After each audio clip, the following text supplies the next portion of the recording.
one cares. We keep the audience salivating as we continue navigating through centuries of adventures of the ever-evolving Smollett wizardry.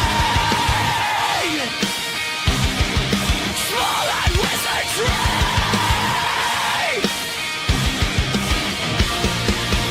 Ardy and Fist. Ardy Fist. Let us show you what you might have missed. Let us show you what you might have missed. Oh, my Andy, he's so handsome. Now get me out of here, woman. Yes, sweetie.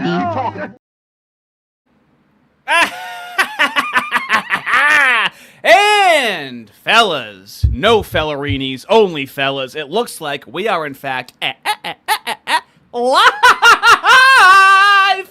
We're live! Welcome back, everyone, to another episode of Ardy and Fist. I'm Fist. He's Ardy. Sometimes it's hard to tell the difference. Man, that intro gave me, like, proper fucking C-Lab 2021 vibes. I know. Also, C-Lab? I think so. Vaguely. Oh, I haven't mate, watched it's a anything in a long time. Classic of its time. Exactly the kind of stuff I can't watch anymore because the horror of modern society has rendered all my dreams into dust. That song was actually made by one of the fellas. Sent that to me, and I'm like, oh, I can use that. And then with the hot water that Andrew Wilson's getting attacked from all sides today, and so I had to add in the classic Crucible cartoon of it's Destiny and all of the Andrew Wilson haters as a faction, and Destiny, since he has a wiry jaw, has like a metal contraption to keep his jaw from being wiry. The whole it's like an 8-minute cartoon they made. It's fucking hilarious. Yeah, it's good. I watched it. It was like legit. It was legit funny. I really enjoyed it. It had this like Scooby Doo sort of like vibes to it. Like it was good. It was good. Yeah. So how are you doing, Ardy? Well, are you you're embroiled like deep. You're like nuts deep in the slop, aren't you, mate? I mean, I'm gonna have to make a video on this tomorrow about the. It's like watching your friend banging a particularly skanky hoe, and you're like, wow, you're really nuts deep into her, aren't you? And he's like, oh yeah, it's great, man. Like I'm just like, ew. And no, because Andrew Wilson, all right, it really is Smoky Man bad. In the same way that we say Orange Man bad because of how the left attacks him, the people attacking Andrew Wilson sound exactly 100% like the left. They don't. Hey, just remember, fellas, remember right now who chose the side of the brown Foid, okay? Remember that in the future. I presume you're referring to Candace Owens? And brown Foid? And the Unfuck America tour, Unfuckable Woman, Z something Cohen. That annoying moo. Oh, she's so insufferable. We're going to cover that. Oh, yeah, I'm just going to give you guys a short overview for the video I'm going to make tomorrow. That did the Matt Nuclear docs? Was that? Yeah. Was that them? Yeah. Yes. Right. Yes, so it's moo on moo violence. It's Zionism versus Bolshevism all over again. As always. Never changes, man. History just... the frequency at which the people are lying, though, is why I have to stop and go through and comb through everything and give receipts for their deceit. Dude, the Candace Owens thing, it is so pedantic, but it's two very large figures, and it's over a high-profile assassination. So I know that, like, it's pedantic and stupid, like, on the surface level, but actually it's not. Actually, it's, like, very popular, influential voices on the quote-unquote right talking about a high-profile assassination. And, of course, this ties in with the moo, because the Unfuck America thing is specifically to counter-signal and counteract TPUSA. And so, of course, she's attacking Andrew Wilson on that front. And then Candace Owens, I can't. I'm gonna call her the N-word. I can't talk about it, dude. I can't talk about it on YouTube. It's so annoying. Now you see, right? there is one kind of drama slop that I am susceptible to, right? Yes. It like just it probes past the gnarled surface of my forebrain and just plugs in to my squishy warmth center, and that is anything to do with James Lindsay. I don't know what it is, man. Right? It's just oh my god, we're going to be crawling to that. There's going to be a lot of things that are making me mad today. Oh, mate, do you think they're going to have like kids together? I mean, look, I think there's something there, bro. Right? You know, I watch from afar. It's beautiful, really, to see the love develop. Right? Maybe Lindsay will get a show on the Daily Wire. Right? He could call it the Daily Lindsay. I mean, you would think he would do that, right? But he has his own quote unquote operation. But actually, no, he doesn't, because there's no editing. That's done. He doesn't edit any of his audio podcasts. Nothing is edited. Everything's just in one take. There's no one working for him and no one's watching it. So the Daily Wire looks at him and he's like, okay, he'll go to a separate heaven and he'll accept it and he'll work for us. Look, clearly he just hasn't been made the right offer, right? You know, Daily Wire probably thinks he wants to get paid in money, right? He wants to get paid in love. I mean, not love, like, you know, but like hand jobs or, you know, something. Right? It's like Cheers, but it's pizza, right? And Kazaa milkers. It's like Cheers, that bar in Boston, that show from like the late 80s, but it's Israel. You want to go where everyone knows your name, and that's James Lindsay walking through Israel where everyone knows his name. That's what he wants. Someone should do like a Mooish version of like Cheers. Troubles are all the same. I'm seeing so much fucking amazing like AI shit come out now. Like the models are getting, and people are going back and doing. Emily Euchus just released a new episode of the Will Stansel show. I was watching. Don't tell me that. I'm gonna have to use that. I had to give the AI a little bit of a rest. It's so good, right? She like pivoted out of the animation thing and basically made it like an 80s sitcom. Unbelievable. It's hilarious. Like, is that replacing Seinfeld characters? Sorry? Is it replacing Seinfeld characters? I think I might have saw something. No. It's the same characters, but I think she got to deal with some AI company. Hyperrealism, right? And it's an 80s sitcom. It even uses like the theme music. It's great. Like I don't know. It's like if you got to check it out. So I will be plugging that. Like, you know, it's fun. But yes, we need like a Mooish version of Cheers. You'd have to set it in New York.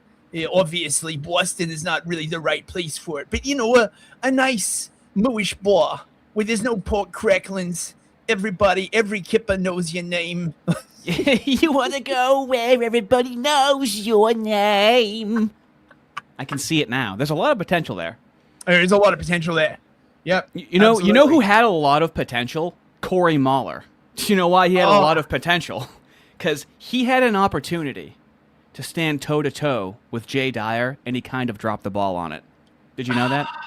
Yeah, so apparently I'm now on like an Orthodox death list or something. So remember we were like joking about that, right? I was like, oh, he probably wants to be dead. No, he totally came out and like was explicit, like all the Orthodox leadership need to be executed for treason. I'm like, well, I mean, I think you're choosing to interpret that in a very uncharitable way. Not really.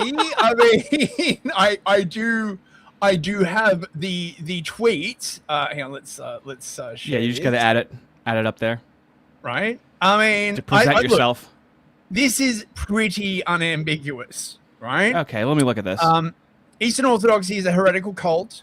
The Convertodox, in particular, are traitors. Okay, it's an the opinion. Punishment for traitors must be capital. I mean, the solution to the subversive Eastern Orthodox in the West is the destruction of their leaders. He meant reputation destruction, right? Like how Michael Knowles said we must eradicate transgenderism. He's just talking about the ism aspect of it, right? Is destruction reputation usually referred to as capital punishment? No, just out of curiosity? Not typically, but maybe he's an atypical guy. He certainly is an atypical guy. Man, like, oh god, like, because that's the thing, right? It's not like the Christians have enough problems generally, what we really need to do is like start another run of like the 30 Years' War or something like that. It's precisely the right time for this shit. It really seems like a contrived, desperate take. Like, okay, like if you're gonna say that, what is the compelling evidence that you have? Surely, to call for death in such a way, you would have a very compelling argument, I would imagine. Dude, I don't even understand what they're beefing about. Okay, so set this up? Just to set this up, right? This is Jay Dyer and Boniface Group. Trent, he's a good dude. I've met him actually. Right? Shout out Trent. If you're like watching this, lovely guy. Okay, I do not have any issue with Trent. Fist, you're such a star fucker. I mean, I guess if you like drink beer with people, look, I don't know, right? Anyway, just kidding. So, really nice, and I do not have an issue with the Lutherans. I don't, right? We have got fucking bigger problems. I've like said this, but I do not have a degree in theology, okay, and I don't understand what these guys are fucking talking about. Okay, now. They might say, well, that sort of, reveals that you're uneducated and part of the laity. Well, yes. Okay. I guess. Right. But my counter would be, how does this actually relate to the laity in any, the normal, the man on the street. Let me just play like it just, I tried to listen to this and I'm like, what the hell are they talking about? I didn't understand what Guy was saying. Let me try and decipher this for you, Fist. You're a Luddite. Mm-hmm. Let me try and help you with this, okay? Okay. Which we do believe is synergistic after a fashion, after Paul says in 2 Corinthians 6, workers together with him. I'm asking about the distinction between sanctification. But I'm talking about it because it's relevant. So our sanctification does entail working with God. At this point, you're not dealing with dead men. You're dealing with men who have been made alive in Christ, who have. So you don't accept the classical Reformation idea that glorification is in the eschaton. Look, this is like asking somebody if the three solas define, exhaust their theology. No, it's not. I mean, these things why is it unfair to ask you that? It's your tradition. Why is that unfair? Okay, so repeat the question. I'm pretty sure I've already answered it, but I'll take another swing. Yeah. So glorification, participation in, I would argue, uncreated glory, unless you think God's glory is a creature, is usually certainly do not. Postponed to the eschaton. So I'm trying to figure out if in 2 Corinthians 3, Paul says that right now we are moving from glory to glory. That would mean that glorification is happening concurrent with sanctification. So you don't accept the classical Reformation Ordo Salutis? I accept the doctrine that is stipulated explicitly in the Book of Concord, and I don't really traffic in, vagaries like the. This I just had an acid flashback because this is what it sounded like on drugs, listening to two normal people talk when I'm on a psychedelic. I understand the words, but I don't understand what's going on. Now look again, right? I'm not throwing shade on anyone in this, right? I'm just saying I don't understand this, right? Like this is above my pay grade, okay? Right? Yeah, I need someone to call someone a retard so I know who I'm not supposed to like, so I know what's going on. I'm not getting any social cues like that.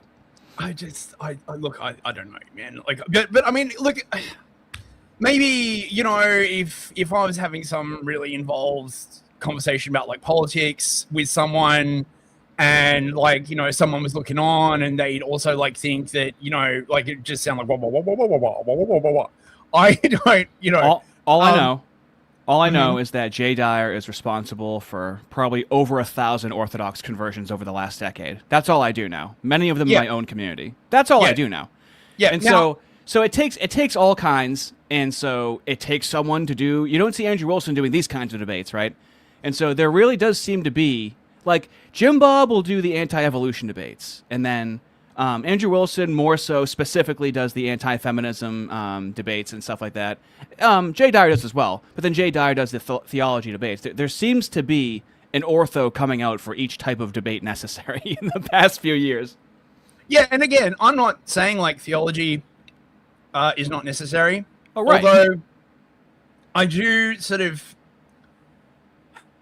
I don't know, man. It just reminds me of arguing about how many angels can dance on the head of a pin, And I'm like, you know, is that going to help me like improve my life? Is that going to help me go to church? Is that going to help me get like close to Christ, right? Like, is that going to like, you know, I mean, for some people, the deep metaphysics are very compelling. I feel like for most people, that you don't have to go that far for it to be compelling, if that makes sense. Yeah, I don't know whether it's like a Western thing. I think there's, you know, it becomes very cerebral for some people, you know, but then again, right, you know, maybe, you know, I'm just a simpleton, right? I'm just, you know, I'm like a lay person, and perhaps I'm not qualified to comment on, you know, such wordy. Fist, don't take my title. I'm responsible for such classics as the Caucasian Miscegenation Liberation Front, and also I just had an hour and a half argument with the fellas a couple nights ago, because we're talking about fitness and stuff like that, and I said that I do yoga, and I had to have an hour and a half conversation about demons entering my skull, okay? So I'm trying to come up with the worst ideas possible. So what if at the Caucasian Miscegenation Liberation Front Community Center, we also have Christian yoga? If anybody else thinks they can have any other ideas that are shittier than mine, I dare you to try those out in the comments. Christian yoga, you mean like Pilates? Is that what it? I don't know. Is that what it? Well, no, because Pilates is like doesn't have any like religious crap attached to it. Neither does it when I do yoga. Is there a way for me to do it, but you don't think demons are getting in my head? The answer was a resounding no from the fellas. It's called Pilates. Just do Pilates. No, that sounds gay. Yoga's cooler. You can do reformer Pilates, right? Where they bring in like a special torture bed for you. It's like the springs and stuff. You can exercise all of your gay muscles, right? So, you know, like you like lift weights, right? And those exercise like your man muscles, right? Your hetero male muscles. And then you can do like crap like Pilates that exercise all the gay muscles, the other ones that don't get exercised by like, you know, lifting weights or sitting on your ass being a streamer. I love how the miscegenator in chat calls me gay. I don't even have support from the miscegenator. Are you in favor of gay miscegenation? It's the real question. Are you in favor of interracial gay love, brother Ardy? Yeah, there it is. Those are just Ardy's demons talking. We got to get him off the yoga demon worship. He's barely even half kidding. That is 78% serious. You know, Ardy, ebony and ivory, humping together in perfect harmony. Tried it. It smells. My dildo. Okay, let's move along with Corey Mahler over here. So how does Corey Mahler enter this situation that you have for us right now? Okay, so this is the drama that was associated, right? Trent went off like a leak or something, or to like attend to his kids, of which he has many. They're lovely. And then Corey decided to like step in, but he couldn't get the mic working. So there was like a few minutes of this like quite surreal. Now, essentially, so Corey Mahler really, really, really wanted to debate Jay Dyer. He talks about wanting to kill Orthodox Christians, and so he was attacking him. And so Jay Dyer's like, "You're a crazy man. You don't even have a lot of like subscribers or anything like that. So you're just saying you want to kill us. So I don't want to debate you." I don't, mate. It's Stone Choir is like amazing. I don't know. Maybe you want to know what else was amazing? Some of James Lindsay's work, but it's their behavior on the internet that they can't get a handle on. You got me, right? So it's basically like a bunch of this. They're like doing the super chat. Okay, that's not Trent. Okay, so Corey sits down.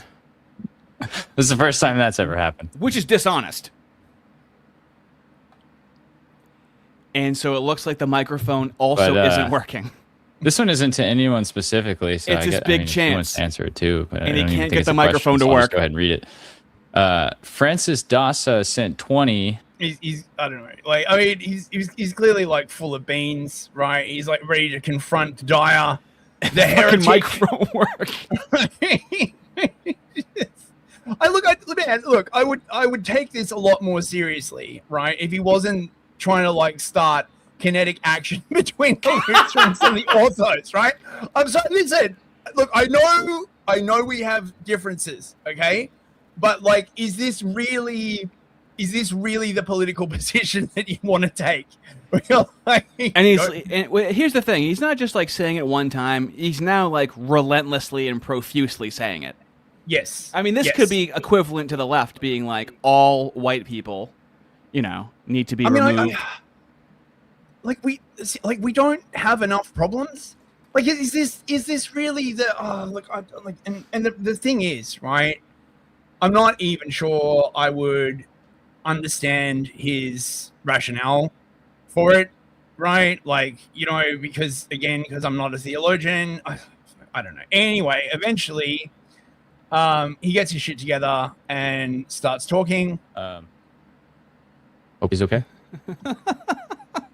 I mean, he's brought another Lutheran debater in, which is like not the policy of how we do shit here, right? Yeah, that's typically. I mean, if I bring in other Orthodox people to debate for me, can you hear me or pause can it? you not? So pause it. Imagine if Jay Dyer brought in someone else to debate on behalf of him, right? Imagine how that would look. Yeah, that would be frowned upon, right? Listen, I would actually like to hear Corey debate Jay Dyer, even though again I probably wouldn't understand like half of it, but I equally understand why Jay is probably not keen to debate someone who is basically like, look. This also happened with Owen Benjamin and Andrew Wilson, where like once they're talking about debating, Owen Benjamin like talks shit about like Andrew's kids and his wife and stuff like that, and then and it's like, oh, you ran away, and it's like, I don't want to talk to somebody like you. You're literally attacking my family. Like, if family should be off the table, and also my religion staying alive possibly would be nice. And then Owen Benjamin made like that really blasphemous icon as well. Yeah. Like right. It's very Owen Benjamin-y. What? Why do we have to fight, bro? It's like, because he wants you dead. Like at that point you have to fight, right? You can't. How long should someone just get away with saying all of you shouldn't be alive anymore? I mean, the problem is, right, this kind of shit, right, it's a shunda for the atheists, right? It's like all the atheists are now like, see, I told you this is why you shouldn't give too much power to the Christians, right? Because the next thing you know, right, it'll be like guns at dawn. It'll be like the Catholics versus the Protestants versus the Orthodox versus the Baptists. Well, and then what's so funny is you were talking about Stonechoir, I think a month ago, and you went, Corey probably wants me dead, but he says a lot of like true things. Like, you identified that like a month ago, and you were permissive of it to be like, he has some pretty, but now he's being a little heavy-handed, don't you think? He's like, I mean, a little. I like how you said it, kinetic action. It's a very proper way of putting that. Seems a bit too far to me, right? Like, okay, so let's like watch this brief.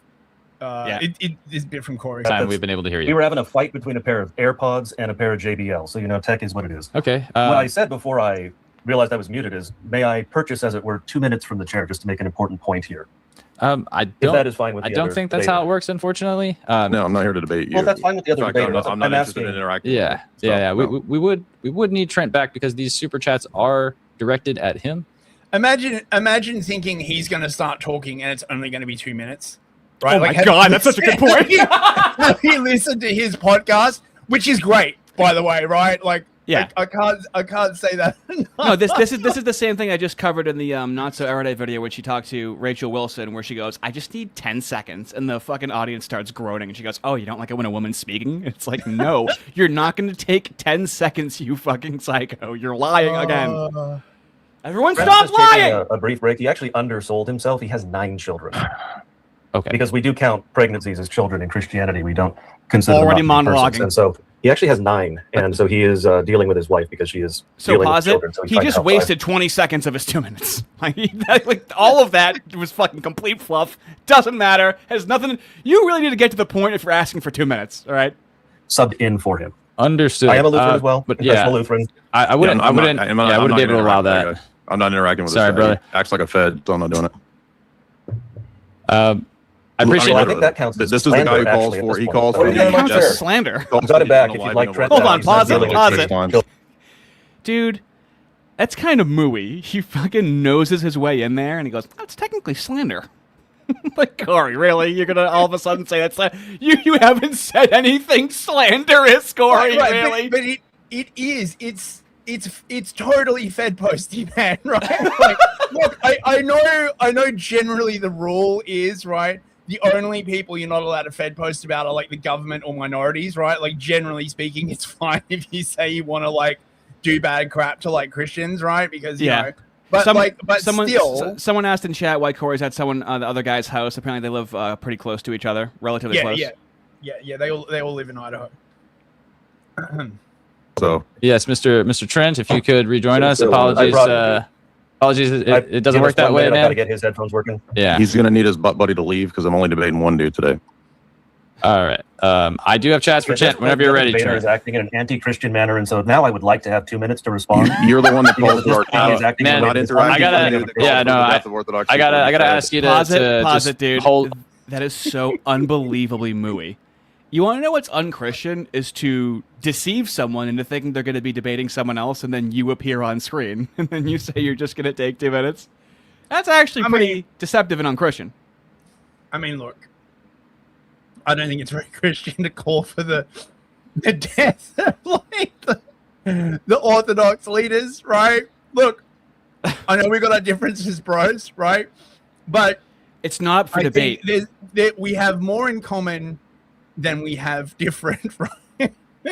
Like, look at me trying to be the peacemaker over here, right? He'd probably be like, get wrecked, heretic up against the fucking wall. See, this is why we need super duper pagan Christianity, all right? You don't have any violence in your Christianity, all right? You're not even trying to kill each other. What kind of Christianity is this? You're not even trying to kill each other. Either we do nothing or we kill each other. There's nothing in between, Fist. Don't you understand that? Oh God, I hate it so much. It just reminds me of that bit from the Protocols of Zion where they're like, you know, the Christians are so divided now, right? Like whenever like stuff gets hot, all we got to do is like start them like beefing, and they'll fucking like go off in their own thing and leave us alone. And I'm just like, oh, I hate it when they're right.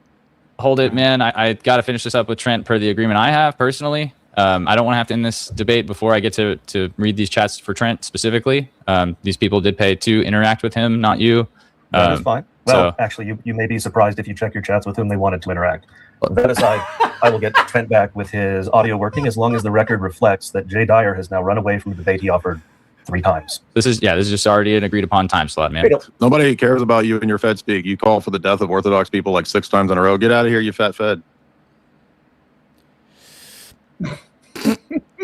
Go back to the lemon meringue in the kitchen. Get out of here. So yeah, and okay, and so then Jay and Trent continue their theological discussion, of which I know, but dude, that is pathetic to hop in and try to invite yourself into a debate, even while they have super chats for like the other guy, and he's like, "Well, you ran away from the debate because I surprised you with my appearance," as if that's very Christian. It's very like Steven Crowder, Sam Seder. Yes, 100% energy. You know, right? Like that's exactly what happened. Yeah. Let's do some soupies first. Let's do, yeah, right. We'll do some soupies, and then we got the new movie from the Daily Wire. Oh boy! You'd be surprised to know that it's about Islam. I would be surprised. It would be very surprising. Yeah, I would have no idea. Mrs. Claymore, 440 joules. Unk alert! Oh my God! Oh yeah. There's an unk around. Yes, there is. And this is how you find out. There's an unk in the house. Sure. Very unk move to not know that. King Spectre, member for 6 months. This intro is exactly my genre. Let's fucking go. Oh, that's what's up. He clipped the bunny. I played that on my stream last night. Speaking of which, it's in the chat. You should check out my last night's stream with Aaron. In the description. Yeah, in the description. Yeah, it's good. It's oh mate, did I send you that unhinged black dude who's like the Earth, the planet? The only one. Yeah, that one. Crazy. Frankensteak for $10. Well, why there?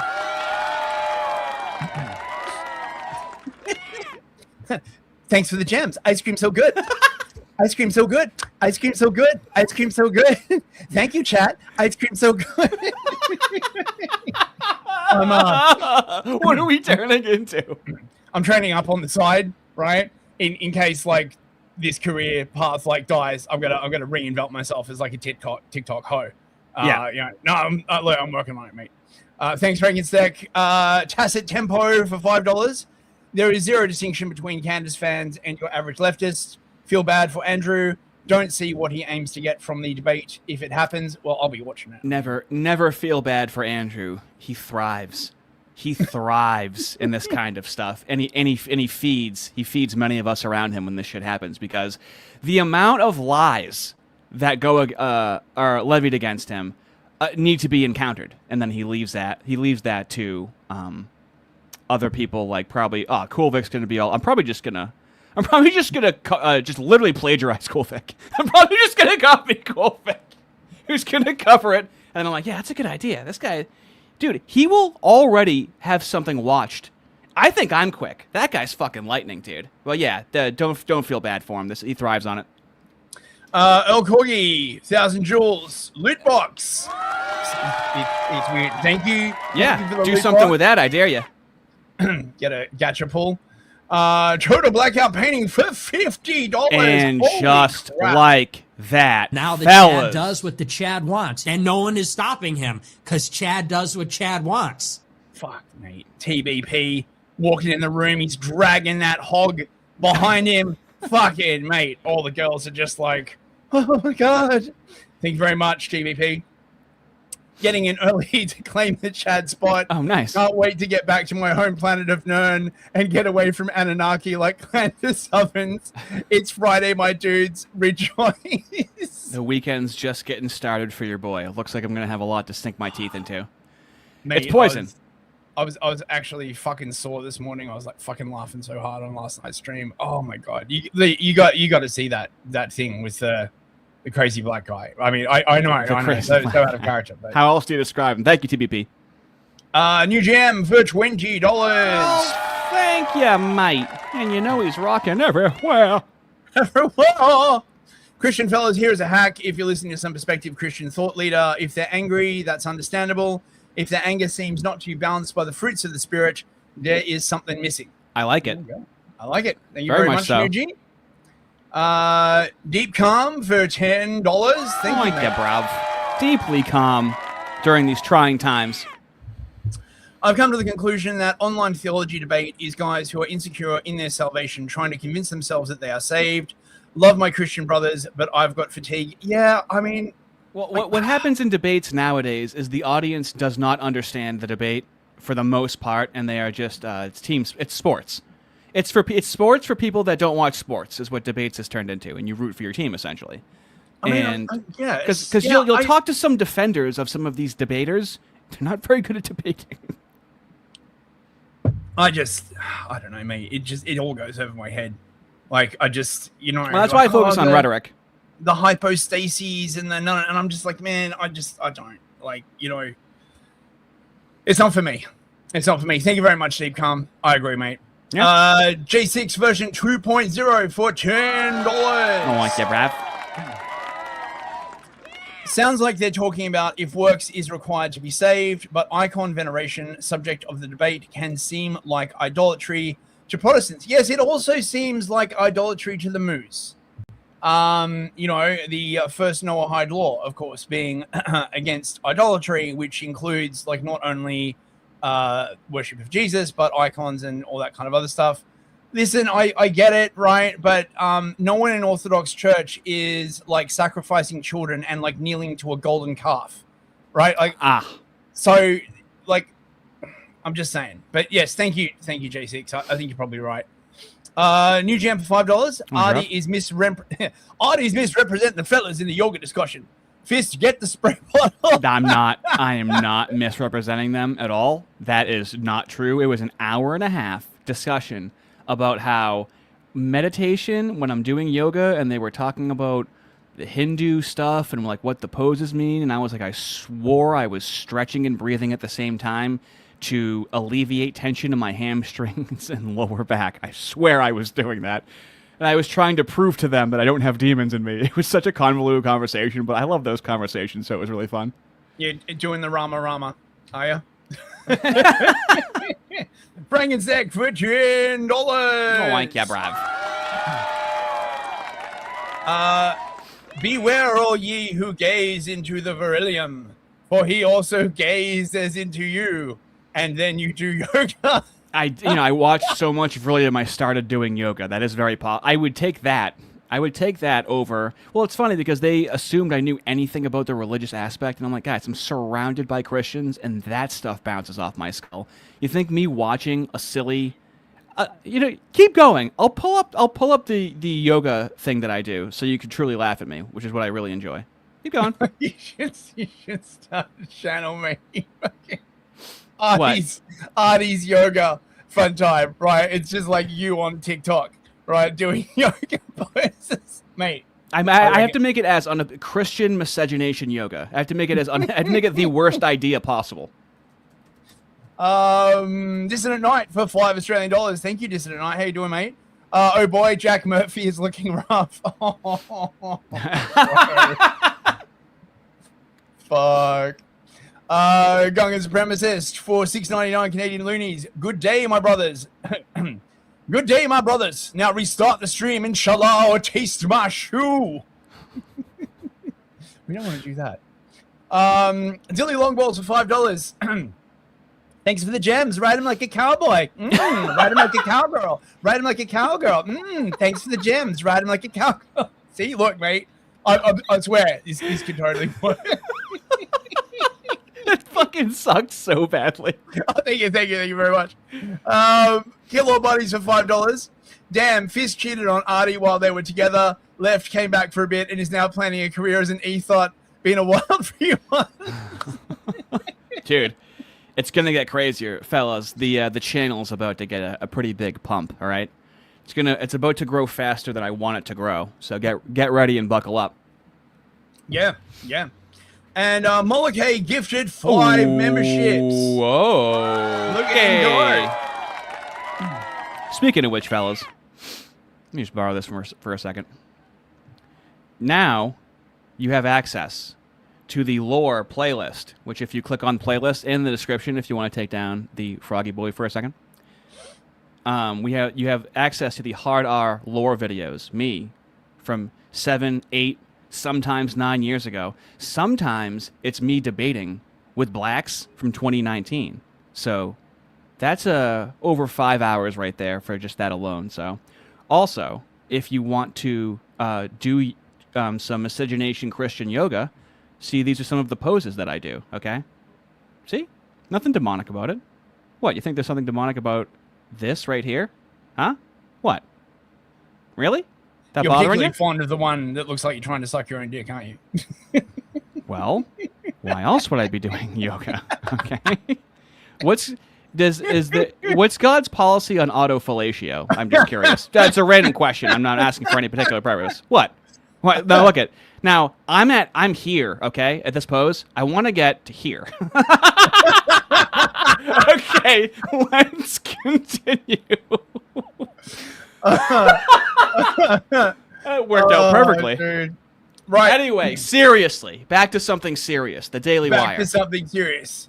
The Daily Wire is about to come out with a new hard-hitting movie about the perils of radical Islam that definitely just organically managed to get into the U.S. without any help at all and has nothing to do with the Hart-Celler Act and the people who enabled it as part of the civil rights movement. It just is, bro. Like, don't think about it too hard. We present to you. Wait, I can't even remember what the fuck this is called. Your country is beneath contempt. We who love and serve Allah fought back against the Americans and the Zionists from the scourge of secularism and the lands of unbelief.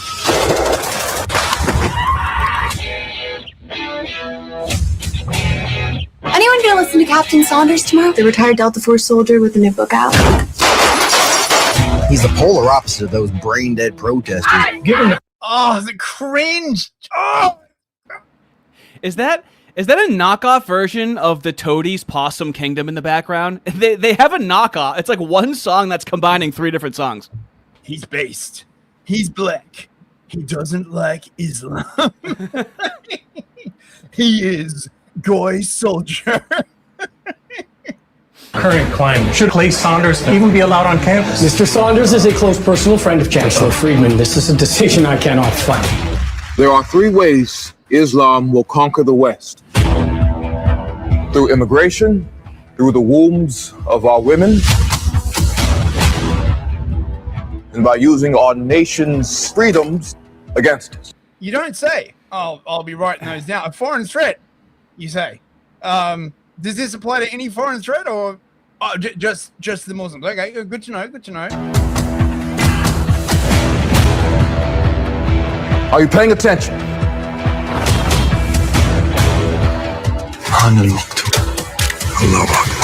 Listen carefully. The great Satan America will fall.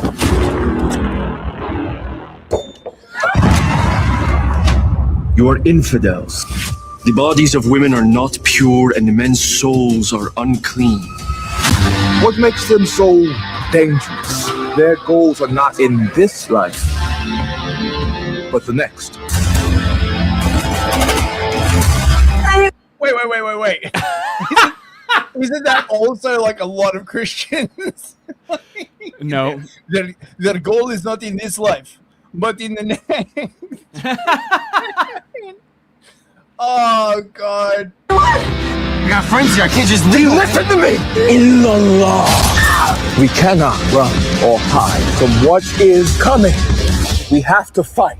I will be rewarded 10,000 times in the next life. When you die, you're nothing. Only one way to find out.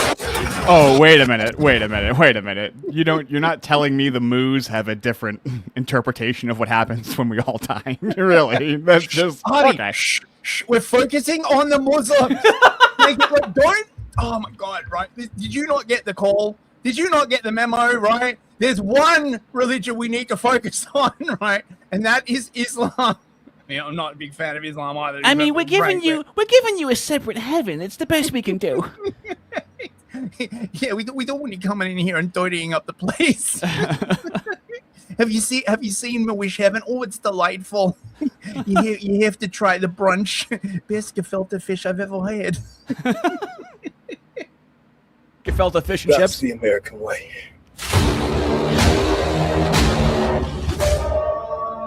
Infidels.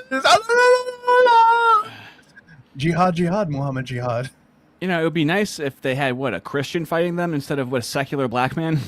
I don't know. I mean, I don't know. You don't want to give people ideas, I guess. Right? Now, this is so fucking disappointing. This is on Fox. He's at the Oxford Union, right? They're having a debate about Islam. And he's about to do something really edgy, bros. Right? If you've ever had the misfortune to be in the UK, you'll know how edgy this is. Fucking right. You prepared. Fucking check this out. 52% compulsory halal. I could go on and on and on and on. But most important to me is the free speech of this. So let's get this out, shall we? 78% of British Muslims believe that no publication should publish pictures of Muhammad.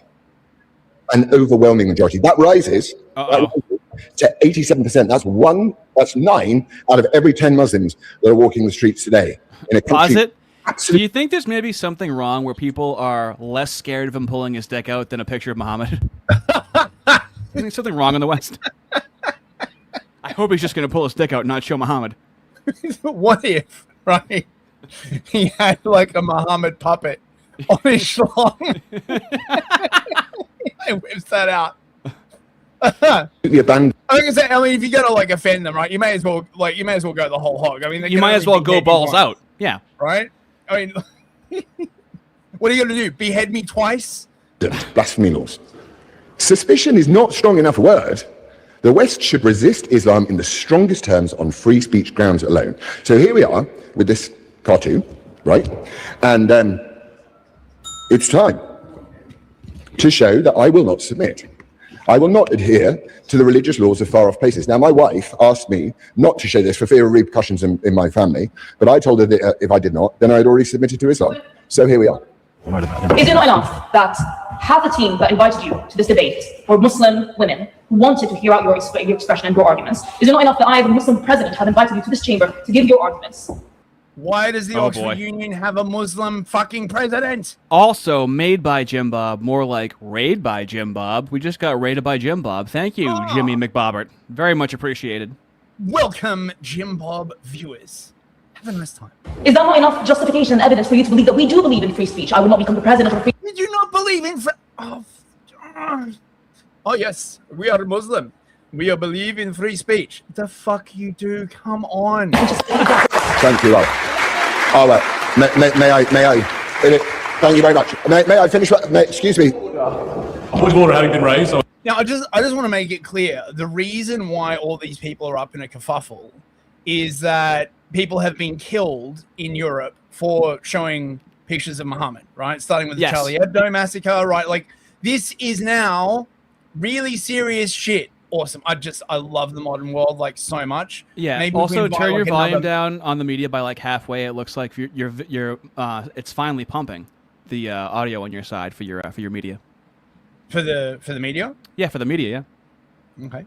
Here, the ex-librarian. It's a long time since I've been in this chamber and knew the rules off by heart. In the House of Commons, and we model ourselves on the House of Commons, props are not allowed. I wonder whether the rule on props is the same in the Oxford Union. I thank the honourable gentleman for his point of order. Excuse me, for 1 second. One moment. In the absence, Mr. Foss, one moment, Mr. Foss. The ex-president is also raising a point of order, I think. Just it's helpful to So let's get to him whipping this thing out. Yeah, it's coming. Israel and Palestine. Thank you. So, right, I just want to wrap this up. I am going to rule on the point of order. There is no bar in the forms of the House against the use of prop. Actually, the reason why I want to play this is just show to the highlight, Muham. Just to highlight how democratic process and legalism is just completely like defenseless in the face of Islam. Yeah. I'm just.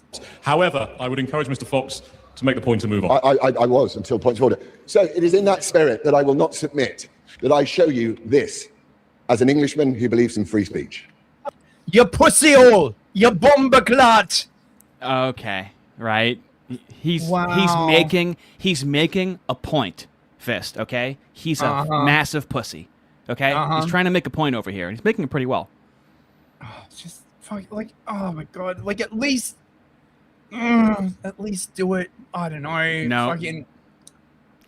Are you kidding? Do you know where he lives? He can't do that in the UK. Are you crazy? Yeah, I know. I just just you all can't do that up, in the West. Are you out of your mind? All that lead up and the disappointment. So just a little bit more UK news. Did you know? Oh my god. Charlie Downs, who is like the co-founder of Restore, apparently he's big in Restore. He suggested that Farage, the head of Reform, has been bought by the Moos. Oh my god, no! So I read this article. Does it actually address this point? Well, no, it doesn't. This is clearly phase 1 territory where we don't actually, address the accusation, which apparently is bullshit anyway, right? Yeah. The latest thing they're going is that Lowe refused to say that King Charles was a white Briton because he's got a foreign parent. I don't care. They're doing all this like stuff because he posted this picture of the Reformed Jewish Alliance. Okay. Yeah. Okay. Awesome. I mean, it has been said by people inside Reform that they got bought out by the lobby, right? Yes. That, Nigel has given it away. They got a bunch of like Israeli money. We have become a vehicle for global capital. Yay! Mate, Nigel, he's so based, bro. And then there was this, I guess this is the UK Moo Watch segment. So Rupert Lowe reached out to Nigel Farage saying, like, why don't we work together? Apparently, the sticking point was Rupert Lowe's wish to ban kosher slaughter. Right. I mean, that's an issue. So that's why we can't agree on anything, basically. That's why we can't have nice things. Good to know. Yes, this is why we can't have nice things. Fucking awesome. What else we got? Fauci is all sad. Yeah, rightfully so. Oh, sad Fauci. He does look a bit like a fucking like clown that's been like slapped around a bit, doesn't he? It's finally nice to see his real face. He's not stoic. He's atoning, Fist, right?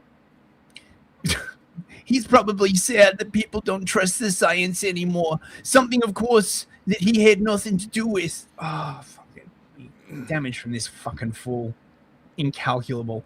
Oh, by the way, good news, everyone. The new Black Mooish director of the CDC, yes, that's a real thing, has just approved a new mRNA flu vaccine that is now mandated for everyone in the Navy, apparently. And I just want to put these. It's a lot easier to get rid of the bodies if you can throw them overboard. Look, I just want to get rid of these rumors before they start.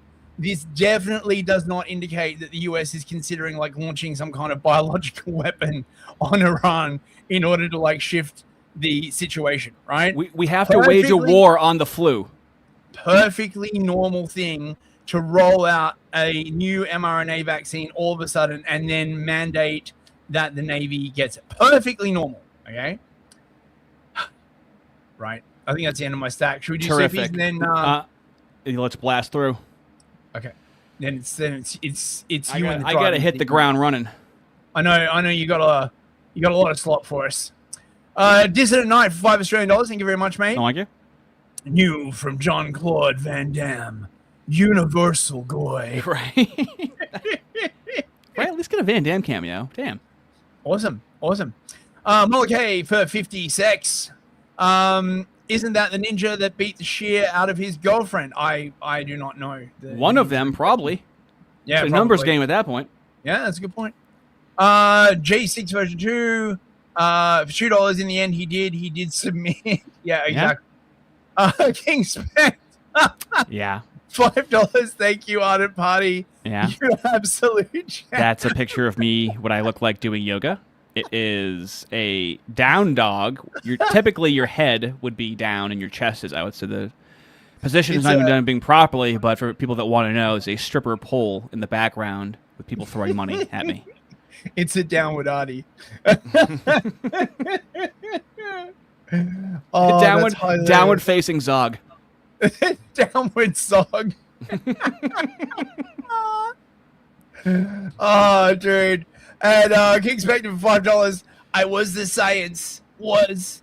Now what am I? Yeah, there we go. That's really selling it. Thank you, Spectre. That was amazing. Right. It's over to you, Ardy. Right? All right. Load us up with the slop, mate. Let's whiten this place up, fellas, all right? Keith Woods. Ireland, I believe. Yeah. He was not allowed to enter the United States. He was allowed to enter under Biden, but not under Trump. And he also now can't use Stripe, which has taken away his money, so I responsibly have to platform this message. Hey, everyone. I want to talk about some pretty intense deplatforming I've been suffering recently. So I was emailed by Stripe about a month ago to say that my website, keithwoods.pub, now.com, where I publish mostly political essays, podcasts, had been placed on something called the VMSS, or Visa Merchant Screening Service. And as a result, I was marked out as high risk, and they could no longer do business with me or provide payment processing for my Substack. Now, that doesn't just affect my Substack, but also it's the payment processor for Gumroad, and even advert payouts go through Stripe. So essentially overnight, I lost 95, 98% of the support I was receiving from supporters, because over the last few years, I've moved as many as possible to Substack. What can we do as whites for a parallel structure for this issue? Because I mean, for you to have a payment processing company, I assume you incur a lot of liability. Well, the way that people were doing it for a while was they were using crypto. Could you just use USD coin at Just use that so it's stable? No, because the problem was always where the crypto world interfaces with the real world. Okay, so if you want to get a payout from like any exchange, you need a bank account linked to it. They just nuke the bank account. And of course they nuked Entropy, which is, you know, what he could have moved to before. He was using that. He was using Entropy? Right. I believe so, yeah. I believe he somewhere he names what he was using. It would come down to Elon Musk. It would come down to him. I don't know. I guess I understand why he wouldn't. You don't think he's thought of that? Creating a free speech payment processor? X Money is live. United States only right now, I believe. Yeah, it's only in the States, and they're still testing it. I mean, I don't know. It's going to be interesting. Yeah, but then I just get banned from my X account. Well, locked out of my money. Precisely. Look, I don't know, man. Right? They're not willing to give up that power because the awesome power of the purse is, you know. Hey, you know what would be great? I mean, Nick Fuentes is still able to make a lot of money, right? Yeah. How does he? How does he do that? Well, he does comment on Keith not being able to come into the country, which we'll cover in just a moment. The only way I have left to receive any donations or any support is Subscribestar, where I have maybe a dozen people that didn't move over to Substack when I asked everyone to, so appreciate them. But that's what I'm limited to now, and being on the VMSS means I'm basically cut off from the mainstream of financial platforming. Now, this is usually reserved for very high-risk businesses, companies that have a lot of chargebacks and customer disputes or engage in some kind of illicit activity. Obviously, this doesn't apply to me. I didn't have any issues with chargebacks with customers or anything. So it seems like I've been placed on this list for political censorship reasons. Now, Stripe did tell me I was placed on it last year by another payment processor. They couldn't say who. I have contacted the other payment platforms that banned me with GDPR data requests under EU law. So far, only one has got back to me, so I may have to pursue that about the fact that they won't actually share this information.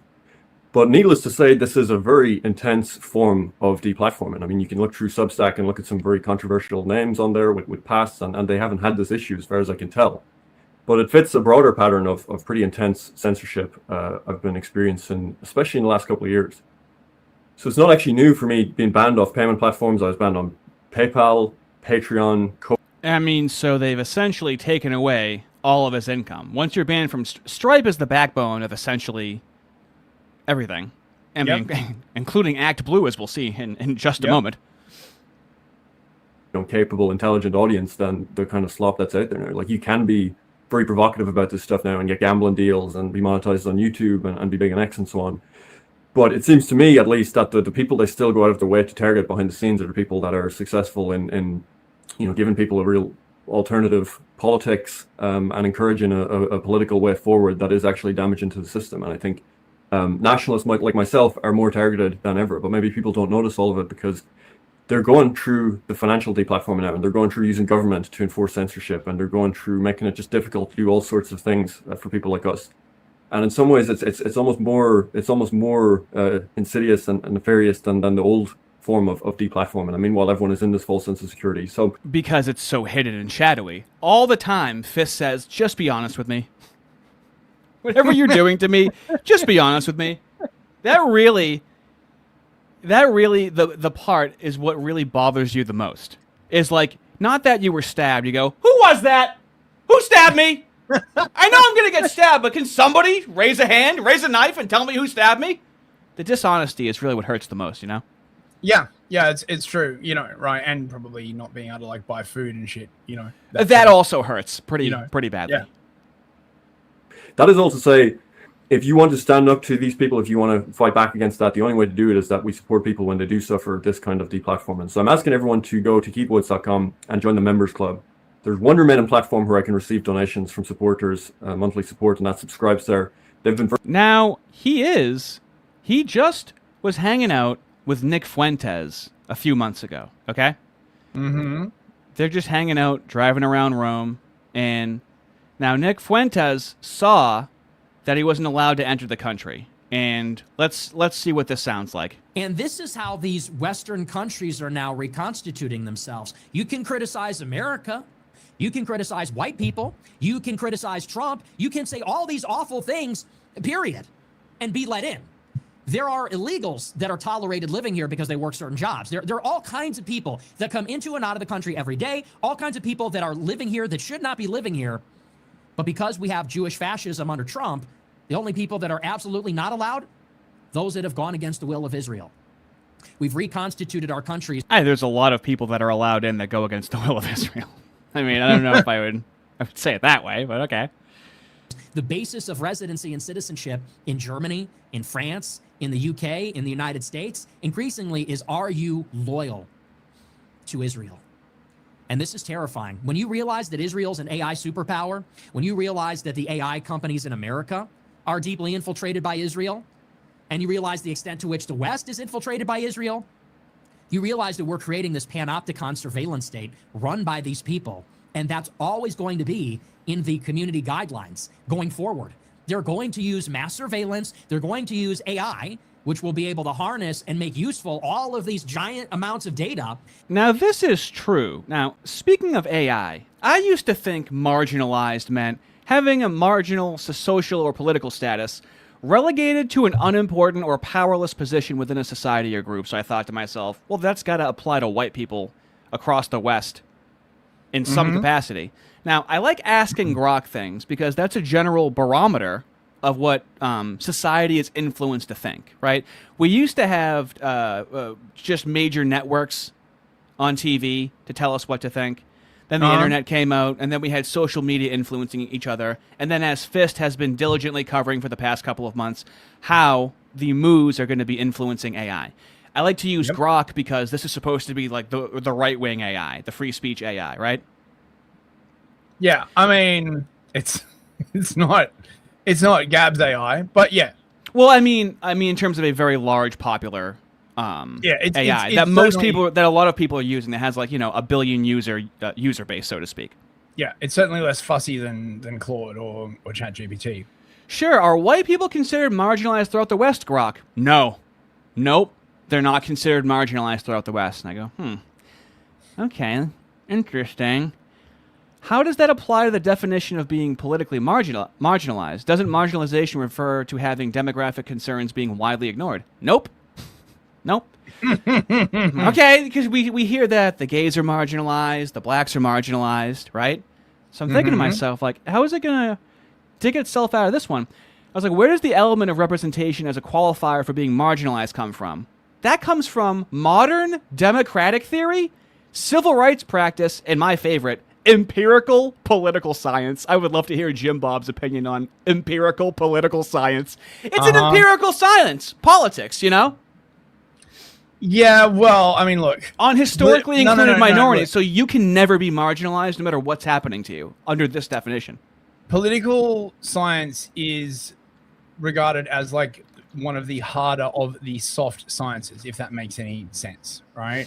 And they're probably looking at, for this answer, stuff that was written a while ago, or all the critical race theory stuff. This is the thing that you gotta understand, right? All of these historically excluded minorities is answering what is expounding upon what you're saying, definitely. Yeah. So, like, the way not from a universal or ancient principle. It's not, marginalization is not a universal word. And fellas, the definition of a word is its application in society. So marginalization is actually a weighted word. Go ahead. The way you would test this from a political science perspective is with, like, a big ass paper on sort of like looking at different ethnic groups, their political wishes, and how often those wishes are put into practice.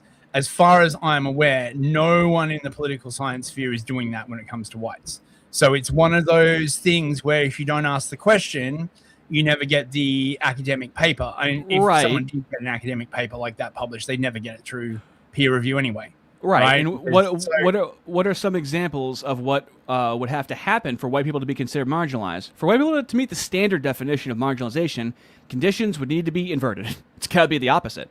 You can't be the majority group and be marginalized. See, once we're marginalized, then we can say we are. You know, once you're being stabbed, then you can defend yourself. Right. That's good to know. Does this mean white people in China are marginalized? Again, no. What is this? I would swear the concept of marginalization is just used to marginalize white people. If I had to wager a guess right now, no matter what, we can't be marginalized. It's incredible. Are there any countries in the world where white people are considered marginalized? No. No country fully matches the standard criteria for a marginalized group. South Africa? Sure, they're... Where is it? It literally says they're murdered. Sure, farm attacks and murders occur at elevated rates. Does that mean that they're marginalized even though they're not the majority population? Of course not. That doesn't mean that they're marginalized. It's the same thing as the word racist, right? That's their word for us. We can't be that. Yeah, I actually did an interview with Conscious Caracal, who's the PR guy from AfroForum. We talk about this. It's on my channel if you want to check it out. Yeah. Are white people marginalized if they are prevented from collectivizing as a group? No group is marginalized if they're prevented from collectivizing. So now I'm thinking, like, this doesn't, like, mean anything. This word at this point. Now, if I originally asked it about, like, gays or blacks, that would just be easy. But now it's kind of pinned itself against a wall, right? So how are black people systematically excluded from power in the United States? They're not. So now the word doesn't mean anything. And is anyone marginalized in the United States? The answer is no. No one's marginalized in the United States. So the word actually just means nothing when you try to apply it to white people. Like, no. Because it would be contradicting itself, right? So actually, no one's marginalized in the United States, which is good to find out. I'm sure that's very shared, very loudly and proudly throughout society. So I understand what Nick is saying here. To basically police anybody from ever criticizing the Jews, Jewish nationalism, Israel, and then to take away their rights. It's freaky stuff. I told you this was going to happen. I don't know. Is it better to have Trump or is it better to have Kamala? Wow, if you had Kamala, you might not have gotten a war in Iran. If you had Kamala, maybe you would have gotten the Epstein files. If you had Kamala, I know for a fact that Keith Woods would be living in America. Spain would not be invaded. Yeah, so if Kamala Harris was president, Keith Woods would be living in the United States. I see. That's bullshit about Spain. If Kamala got in, then we would have had Alexander Mayorkas Part 2, and they would have just like done the Darien Gap, like flood the southern border with, infinity Mexicans, like again for another 4 years. What about the illegal immigration increase we would have in the United States? But dude, then Keith Woods would definitely live here. It just feels like controlled opposition so badly. Every single time I hear it. By Muslims. More and more every day. I think we're wishing we lived under that coconut tree. You think you just fell... what I would like to say to Keith Woods and what I would like to say to all the plan trusters, you think you just fell out of a fucking coconut tree? We exist in the context of all in which we live. It's a goof. It's funny what's happening. What came before us? I told you so. I told you there it is. Be like this. Wow, put another Destiny dick in Nick Fuentes' mouth. He was right again. You didn't... People fall out of a coconut tree. They're like, what? Trump is Jewish fascism? What the heck? How do we get here? He's so pro-white. It's like they're on Calypso's island. They're eating the lotus. How did we get here? How is this happening? War with Iran, Epstein cover-up, anti-Semites banned from America? What did we just know? You didn't fall out of a coconut tree.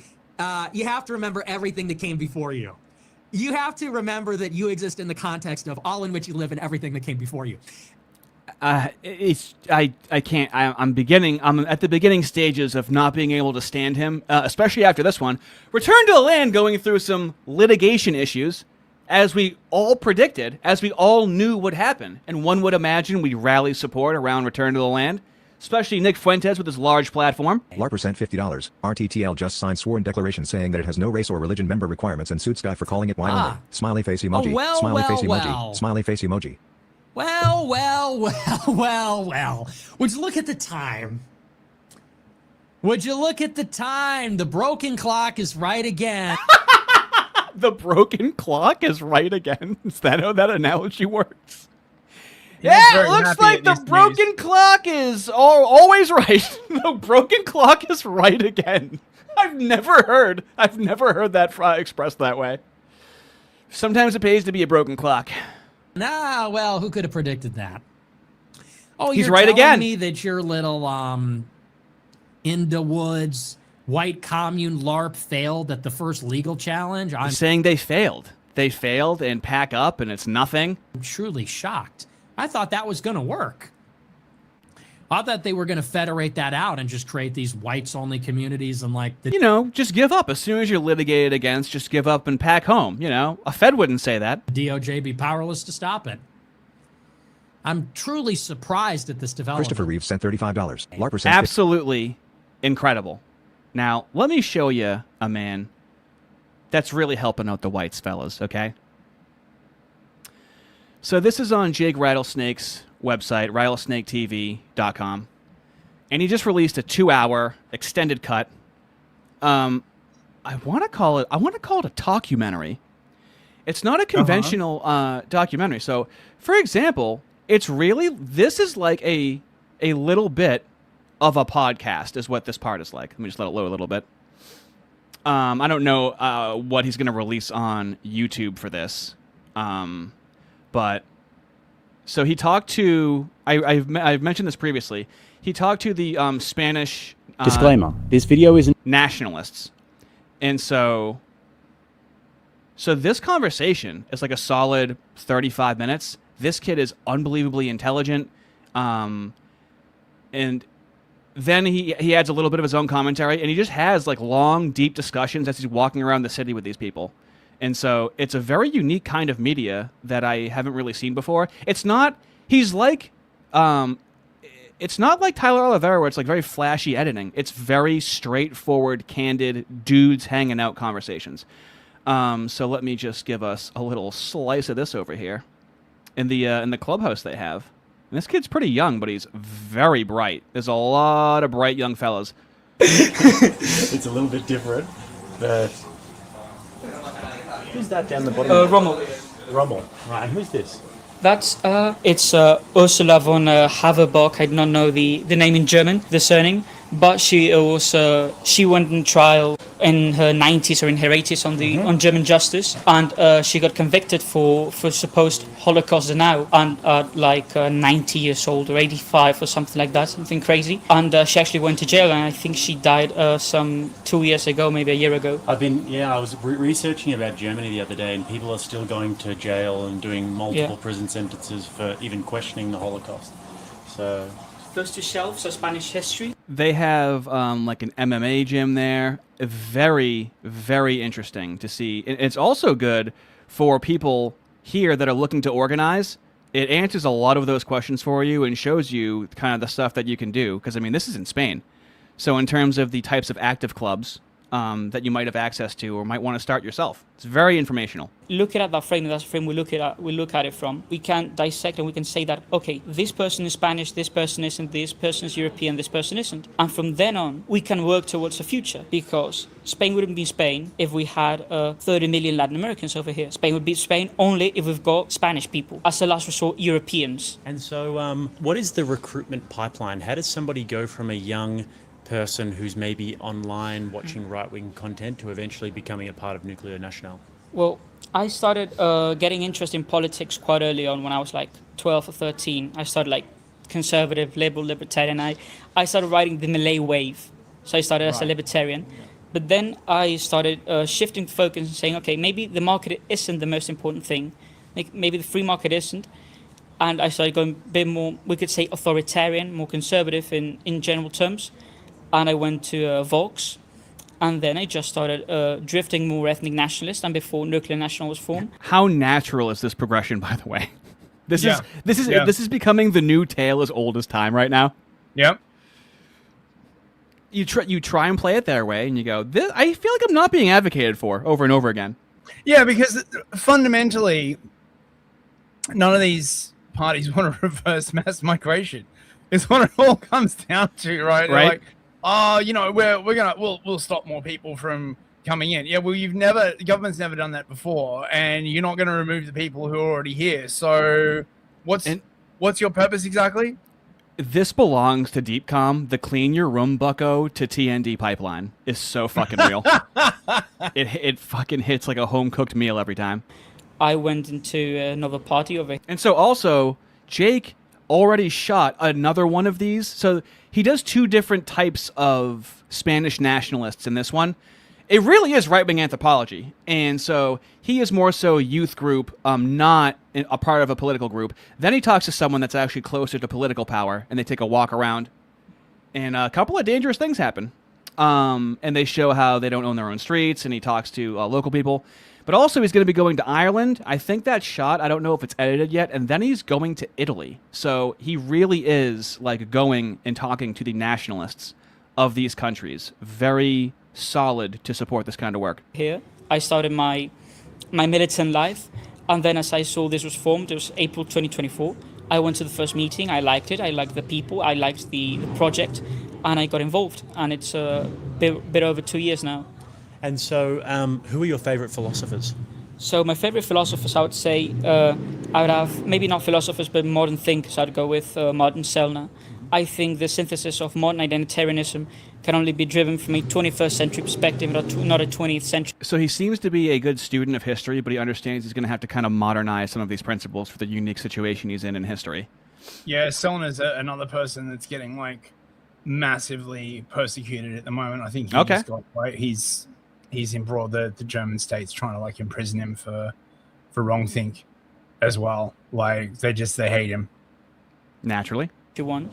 So we can... Yeah, it's interesting that you say that because I noticed that you guys have a lot of throwbacks, and I understand that history is important, but sometimes I do question whether... Would you guys call yourself neo-Nazis? And I love Jake's questions. You guys call yourself Nazis? Doesn't beat around the bush, just ask, like, how do you feel about that? And then, so Jake doesn't have an American perspective. He's from Australia, right? But he's very familiar with ethnicities and how there's like a Catalonian divide and there's different like even inter-ethnic disputes in Spain. And he really gets into the nitty-gritty of it, which Americans are just kind of like white or not white, right? So he really digs his heels into the different types of ethnicities and the problems they even have with each other. Even though we in America would be like, hey, you're both white. And it's like, there's a lot of history here, you know? Yeah. No. Neo-Nazi is a term. First of all, Nazi is a term that was made up in America. Yeah. The only correct abbreviation for National Socialist made in Germany is Nazi-Sozi. I think it was said by Goebbels. So that would be the only correct abbreviation term. But we wouldn't even consider ourselves, like, as an organization, National Socialist, because not everyone here is National Socialist. The same way not everyone is identitarian, the same way not everyone is fascist. Very similar to Patriot Front. Very similar, where there has to be a, like, their large umbrella is anything connected to wanting to be European in many different manifestations. And I don't even know how this happened. In a couple of minutes, he's going to ask him about the paganism and Christianity combination in their fucking movement, which is what I've been talking about. Yeah, we've been talking about this for a fucking couple of months now. So Jake Rattlesnake, what I'm doing on the internet, he's fucking going to Spain, Ireland, Italy. He's been to Hungary. He's going to these European countries and talking to the nationalists directly, and not just one type of nationalist. It's fucking unbelievable. No one else is doing what he's doing. We apply basically a name that's radical nationalism that can encompass every single political theory that can get done here. And you've seen a lot of throwbacks, that's for sure, that's of course. But it is because we have to remember, and because those people said the correct things at that time. And that was a synthesis from the 20th century to the 21st.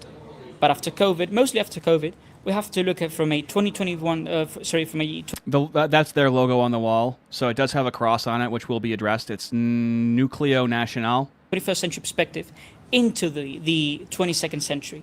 So that's why we should get just with European nationalism, European unity. Right. That's we have to get racial unity. We have to get out of the petty nationalistic, imagine Spain against France or Spain against England. It makes no sense now. Huge emphasis on pan-European. Huge emphasis on that. This is something that I've noticed that you guys do a lot, is like there's a pan-Europeanism within your thought. No, I've noticed that you will call to the Irish nationalist, to the English, to the French nationalist. I can't give you too much of this. It's behind the paywall. So let me speed this up a little bit over here. And let's get down to the religion versus pagan. It's, as I see it, maybe another one comes up and says, well, this is perfect and you're racist. Well, most likely I am, but... As you can see, this conversation is like 35 minutes. It's like a series of podcasts intermixed in with footage of going to these different places and walking around while they're having like a mildly edited, like 40-minute conversation sometimes. It's very unique. But that's the bare minimum we expect. And so last question, how important is Christianity to Nucleo National? Well, we of course defend and uphold Christian values. As you can see in our logo, we've got a cross in our logo. But as long as they respect Christianity and the Christian values of Spain and the Christian history we have of the Reconquista, of basically that's been our religion for the past 2,000 years. Someone is pagan, someone, of course, a Muslim cannot get in. Of course, maybe a Buddhist or a Hinduist or a Jewish person cannot get in. We uphold, as Patriot Front basically says, I think the very good. I believe they had a meeting, an in-person meeting with Patriot Front as well. And very neat in that. Traditional European faiths that are respectful to Christianity in a personal sense, and Christians, it is not that hard to be. It's basically a European network, a European group with European people that have European beliefs. And the European ethos ultimately stems from the Christian worldview and the Christian ethos. So yes. It's an important thing, I think. And there's lots of different things. Like, it's interesting how you said that the Nucleo National kind of has an ideology that's adaptable for the modern world. Yeah. I think I don't see this from the pagans, right? Maybe I'm wrong. Maybe I need to talk to more of them. I don't know, but I don't. You see a lot of pagans that fucking hate Christians, right? Yeah. Yes. Very, very, very much. Now, here's the weird part. Here's the weird part, though. Now, as that's happening concurrently, which I also see as well, you could feel like how most black people are N-words, that most pagans hate Christians, okay? It seems like an overwhelming amount. However, Patriot Front, Return to the Land, Nucleo National, and so many others are finding... I feel like the pagans that do that aren't working with Christians. They're not actually active in anything. Oh, hang on. Wait. There's someone in the chat. Okay, so my second name. So like me, a Jesus accepting heathen, a God, not my God. I can deal with that. Exactly. Quite frankly, but it's like fucking hating, like handsome truth, like saying that Christians are actually mooish and infiltrated by the moos. So then what the pagans do is hate Christians just like the moos do. It's very silly. Oh yeah, dude, that's not what the moos want at all. For you to hate Christianity, it's all. Not being a believer and whatnot is one thing, and you can't make someone believe in everything. But I don't hate it. I just have to, it's for whatever the hang-up is, right? It's going to be an infinite amount of hang-ups. I think this question is about to become quite relevant. Mm-hmm. I'm seeing a big pagan resurgence come up, and I guess everyone's looking for. You just want to ask the pagan, are you an N-word or a black person? Yeah, I guess look, I don't really want to beef with anyone, to be perfectly frank. What if they want you dead? Or if they think that's kind of God's boiling and cum and shit. Every man has this line. But dude, Jake is on the pulse, asking this in person around Europe to popular nationalist groups. I don't think anyone else is doing that. Underlying that, there's going to be Christianity that everyone can at least respect and identify with. Of course, but also the thing is that before being Christian, we were not Christian, we were pagan, but we were European pagan. That is the difference. So we were not a shamanist from Africa or from Mexico, where they basically brought someone up a pyramid and... Anyway, a series of very fascinating conversations. They go over Spanish history as it applies to a nationalist mindset. Boo! Oh, sorry, did I scare you? Anyway, we're going to move along with some slots. Eyes. I can't show you too much of that. It's behind the paywall, okay? So, again, rattlesnaketv.com. So, it's in the chat. Zico and Sanchez. Now, there has been some developments with, did you know he can't open the jar? Like the left always says? We'll see who also says that. Now, this bitch is fucking Andrew psychotic. Wilson, the irrelevant loser who still can't open up the olive jar, went on Joe Rogan's podcast to spread lies about me that not even Joe Rogan himself believed. So let's talk about it. If this is the first time you're seeing me, I run the largest counter organization to Turning Point USA on the left, so don't forget to follow me. Okay, really quick to catch you up. So Andrew Wilson, who again you probably don't even know because he's an irrelevant loser, decided to go. How are you doing with the Foid voice so far, Fist? You surviving? Yep. Yentas? He can't communicate. Stinky. He's turned into fucking Stephen Hawking, and he only has buttons that can fucking describe how he's feeling. On Joe God, Rogan's this is podcast. painful. This is I know. painful to watch, right? It's what's going to be happening over the weekend, this is unfortunately. This is the Moo left Foid nexus, right? I know, but so what you have to understand is that the reason why Andrew Wilson is helping TPUSA do debates on campus is to take up space and not cede ground to the left. Because she's admitted that she's in direct opposition, that now they're going to go on campus. They have unlimited money from Act Blue, as we're going to see, to go on campus. And so he's like, well, I am going to show TPUSA how to debate, no matter what my disagreements are, because that's what other, literally, institution goes on and actually defends conservatives, even if they're Zionist, okay? What other option do you have at this like large of an institutional level to make people not feel like they have to be on the left? Listen, man, like, my personal opinion of this is that Zionism is going to sink conservatism. Like it's like Judeo-Christianity. It's an artificial two-headed monster that at some point, right, both of the heads are going to have wildly differing objectives and goals. And there's like this massive amount of like money and influence trying to like, stick them together with like tape and staples and all this kind of other stuff, right? But for the same reason that Judeo-Christianity doesn't work, and I mean, all the boomers are basically like dying off, like the last people who are like really believing that. I mean, I guess at least in the intellectual sphere, I don't know, right? Like what it's like on the ground. But yeah, I think among the young, this is going to become increasingly a problem unless Israel can mop up in Gaza really, really quickly, build their oil pipeline, and get everyone to forget about it. Notice how the commies are allowed to dunk on Israel and win elections. Notice that. Yeah, well, they've got a large Muslim contingent, number one. Yeah. And number two, they're like against capital. But the thing is, like, there's a ton of like moves on the left as well. It's Bolshevism versus Zionism. Like you either have the moves that want war in the Middle East, yes, or you have the moves that want to do a heckin' wholesome chungus communism. Neoliberals. Wow. Yeah. That neo. Such choice. Like, Hey, Andrew, I'm going to offer you $100,000 to prove that I got paid over $20 million from Act Blue. He never said she got paid $20 million. She's lying. Where is this bitch getting $100,000 from? Well, that's what people made fun of her in the comments about. I'm not getting paid $20 million. Let's bet $100,000. I'm not getting paid $20 million. Okay, what? You're getting paid $5 million. Notice how she's glued to the $20 million line? Well, let's see. That?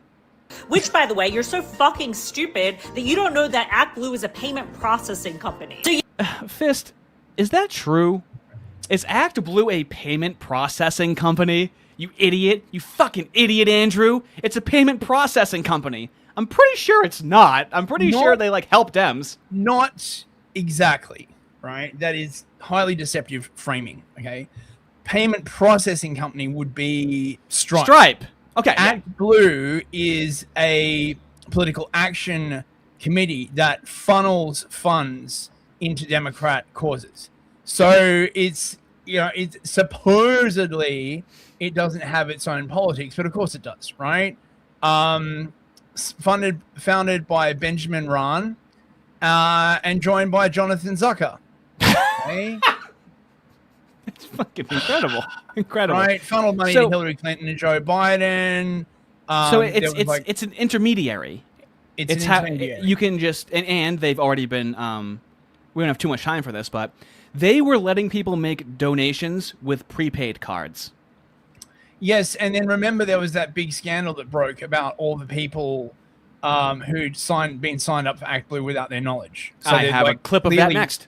Clearly funneling dark money into organizations. And then, of course, they were like huge in the Floyd race war.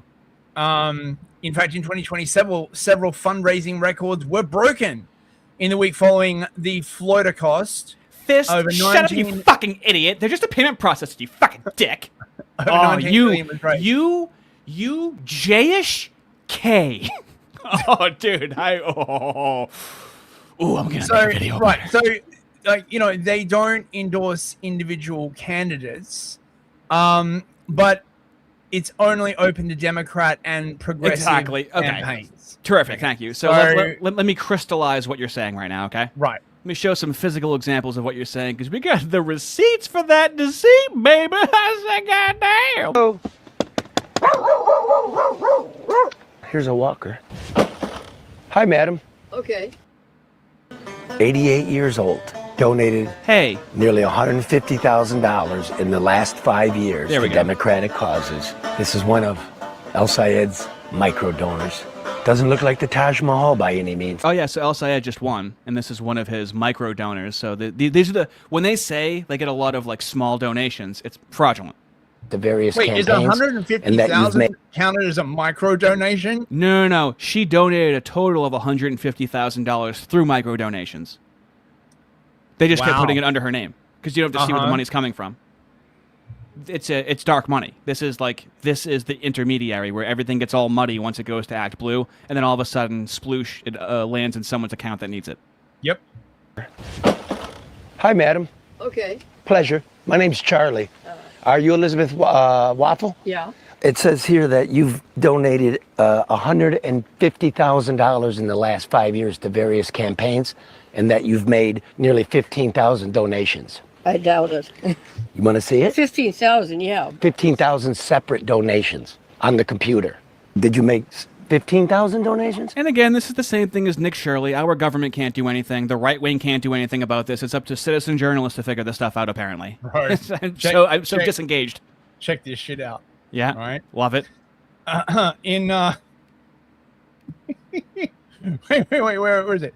Republican members of Congress have also expressed concerns that Act Blue was not verifying donor credit card information using CVV codes, right? So remember, when you pay for something on the internet and it asks you for like the 3-number thing on your card, that's the CVV. So they're like, you just need the credit card number and the name, presumably. You don't even need the, right? Yeah, but but they started doing it once they were caught. Yeah, spokesman said in August 2024 that they had begun expanding CVV verification in 2023. See? So why don't they get banned from Stripe or whatever payment processor they use?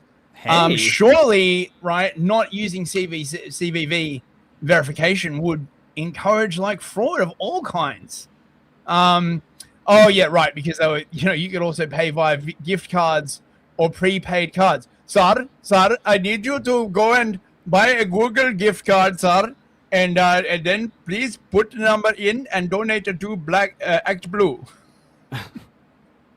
Now, let me just give you an example of how this works. So this is not through Act Blue, but this is how George Soros technically didn't give Alvin Bragg $1 million. But somehow he got the $1 million he needed a day after he needed it. And looking into new media ventures, we can see Full Portfolio, Interval, Block Media, New Disabled South, Gen Z for Change. Doing the research for this, and by the way, I wasn't doing this research myself. The lovely Why are you doing this? investments, introducing new media ventures, fall 2022 cohort, 6 innovative projects. We go down, and we see Gen Z for Change.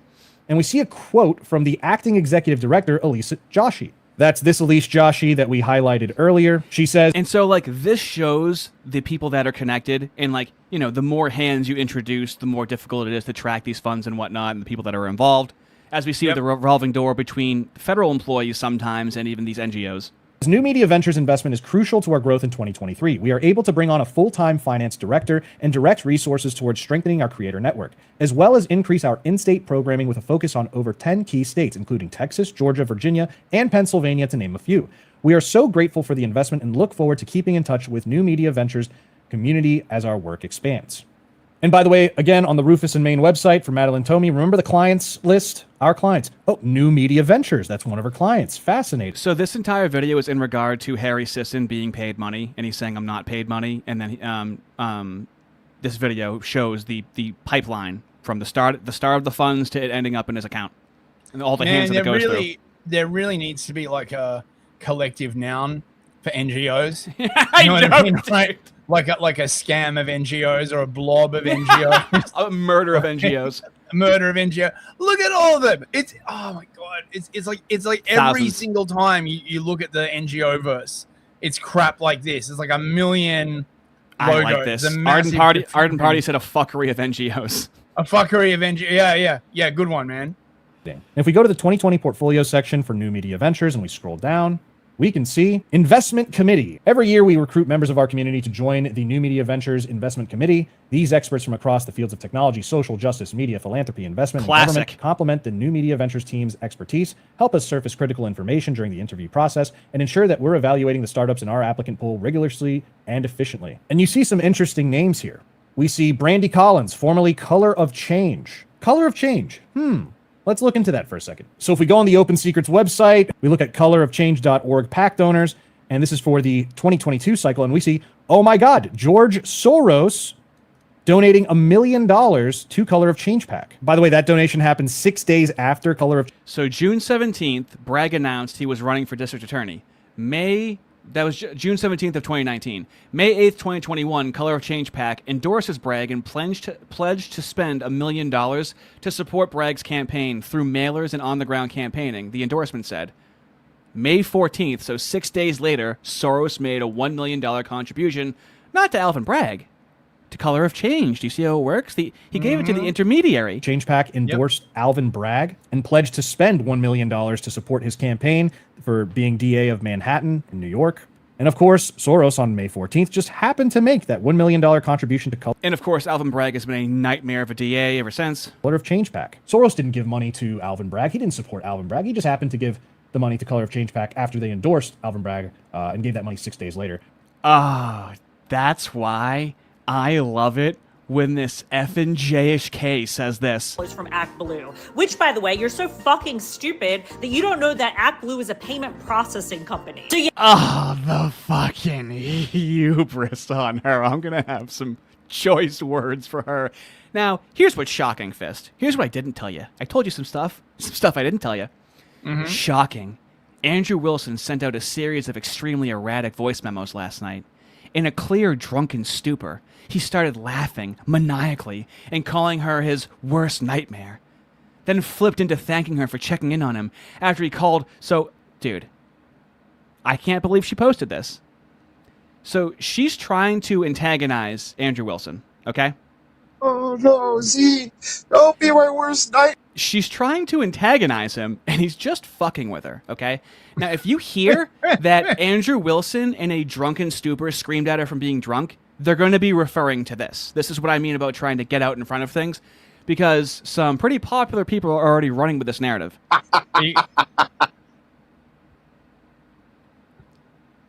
So she said, the one thing about me, Andrew, is that I will become your worst nightmare. That's what she said. I already humiliated your dumbass in front of TPUSA. Just pure antagonism, constantly. That's all this bitch does. Wonder where she gets it from. No, Z, don't be my worst nightmare. Oh no, please, no, oh no, stop, oh no, it's my worst nightmare, fucking idiot, get the fuck out of here, you stupid bitch, get the fuck out of here. And she goes, also, just a little advice for next time. I wouldn't talk about your wife's looks against Kyla's. That ratio was humiliating. They love the ratios, dude. If you want, you can hire me to do your PR. She's just constant in DMs. I cost more than you could afford, though. Constantly trying to antagonize him. That was easy thing to not respond to. And then you even responded to it. That must mean that you're mad. This level of constantly picking at him.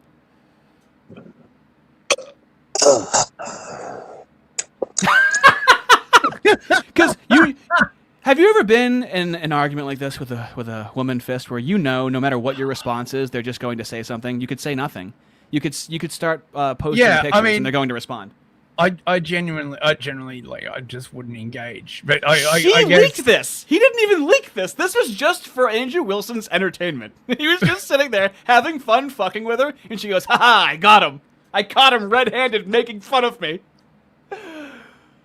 She goes, "That's how I respond if I got humiliated." I honestly low-key felt bad after seeing that. Well, I wouldn't worry about it too much, see? You can go back to seething on your videos or whatever it is you do. I do thank you for your concern. I'll get one guide right now. I will. I'll get fucking one guide right now. And then this is it. Wilson is such a tool. That's it. Uh-huh. Okay. See, it's an interchangeable insult. You're a tool. Do you see how that applies to you? Do you have like something unique, a unique criticism about him? Other than something that's just interchangeable that easily applies to yourself. Who do you think's more of a tool? Him or you? Don't start arguing with the chat. I do. Well, this is all it is. 100% of it is just this. It's very kind of you to reach out and make sure that I'm okay after my latest Rogan appearance. It's rough out here, I gotta tell you.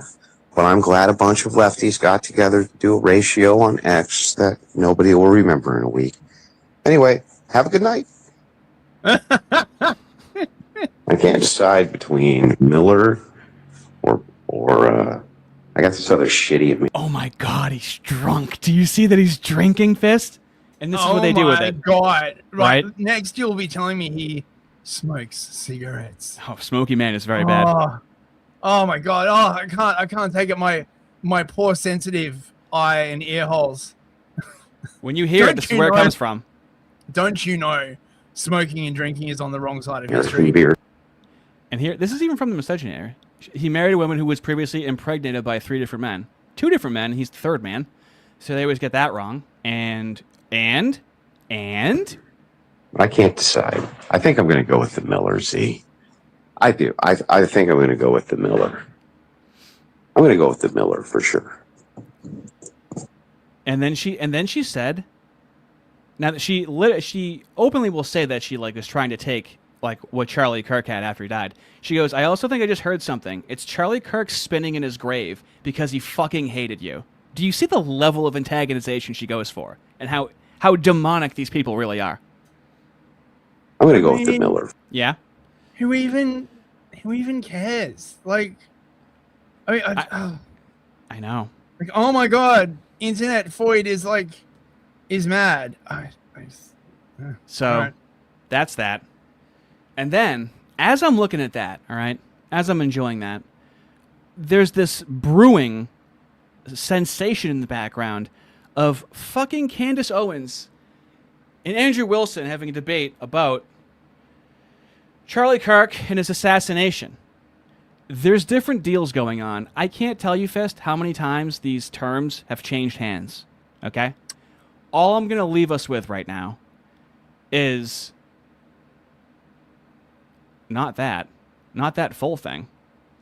I think I had Andrew Wilson's response. Of course I do, because I'm a fucking professional, dude. Hold on. I thought I had it somewhere. I don't have it, I think. Anyway, it is. I'm gonna have to cover. So they're gonna have a debate. It's convoluted. In front of a mass debate. No. He has to go to where she lives. Now, of course, Fist. They have to have this debate while she's 7 months pregnant. I mean, that's the only time to have the debate now. Right? They have to have the debate when she's 7 months pregnant. And she demanded that Erica Kirk, Blake Neff, or Andrew Colvett to publicly confirm that Andrew Wilson is debating on Turning Point's behalf. So her demand is that they say that he's arguing for them when he's not doing that. He's arguing independently. And it gets very convoluted. So that's where we're leaving off, and that's where I have to do a chronological research of what's going on, because they're just going to keep lying, bro, and you shouldn't have to lie, dude.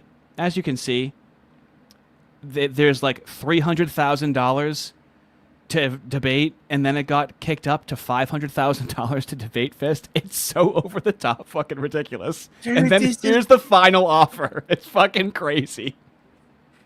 This is Fist? Fucking insane, man. It is! That's what's fun about it. Don't you think that's fun when it's completely insane? I mean, I'd watch it, but I don't know, man. I don't really care. See, you wouldn't want to watch the whole thing, would you? You would want to watch. I'd probably watch clips on like okay. Like this is the problem with a lot of this. I found shit, it. Excellent. Yeah. Right. There is absolutely zero chance that either of these people are going to convince the other of their position. It's just blood sports for the internet. Maybe Andrew's not trying to convince her. Maybe he's trying to convince her baby. It's going to be listening. You know, be like listening to classical music. You know, you don't know. You don't know what's going on in there. No, so the goal is to convince the audience, right? But exactly.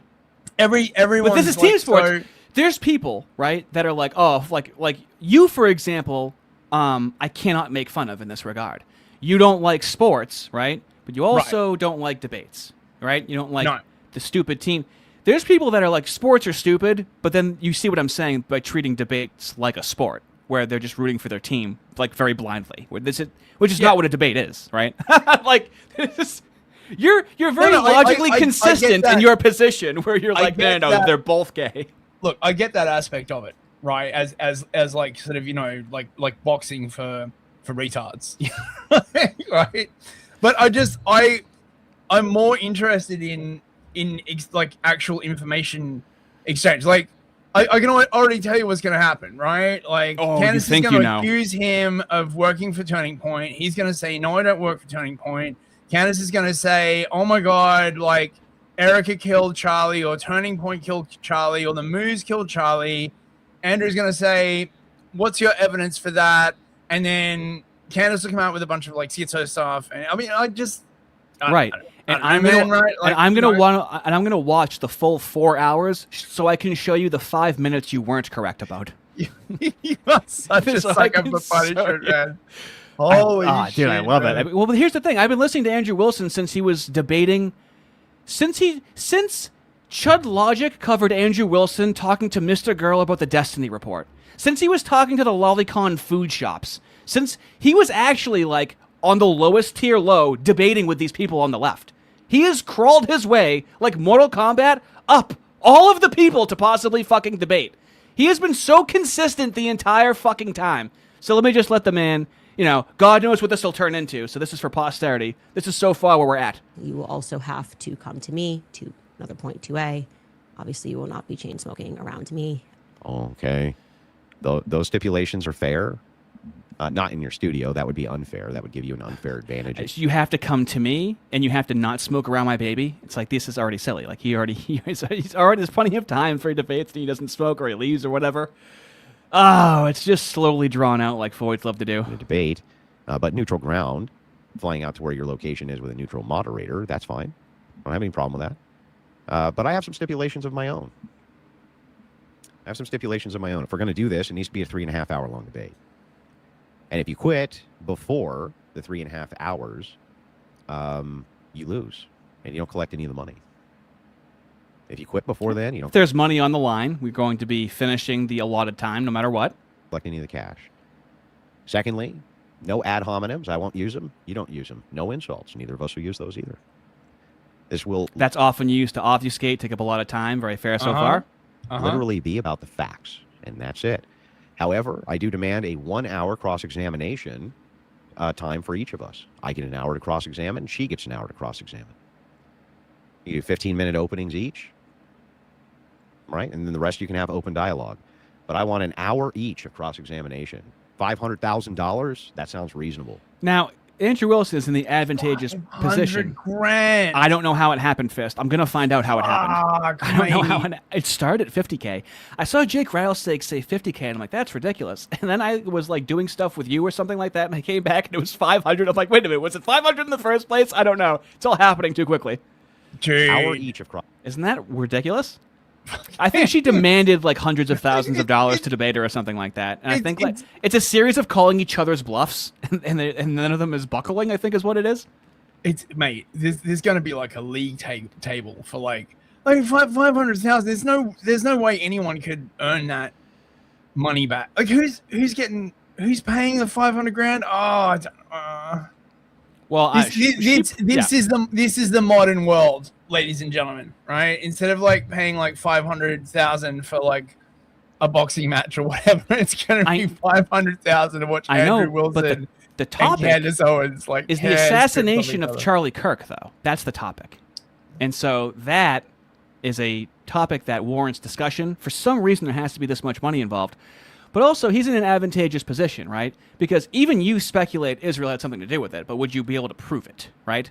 All you would have is conjecture, I right? mean, look, if we take the position, okay, and again, this is just my opinion, okay? I'm not on the ground. I don't know. The trial hasn't happened. No. He's going to be right again. Get your eye of Newt ready for his cauldron. My position is that if this was in fact like some kind of intel assassination op, then we're never going to know.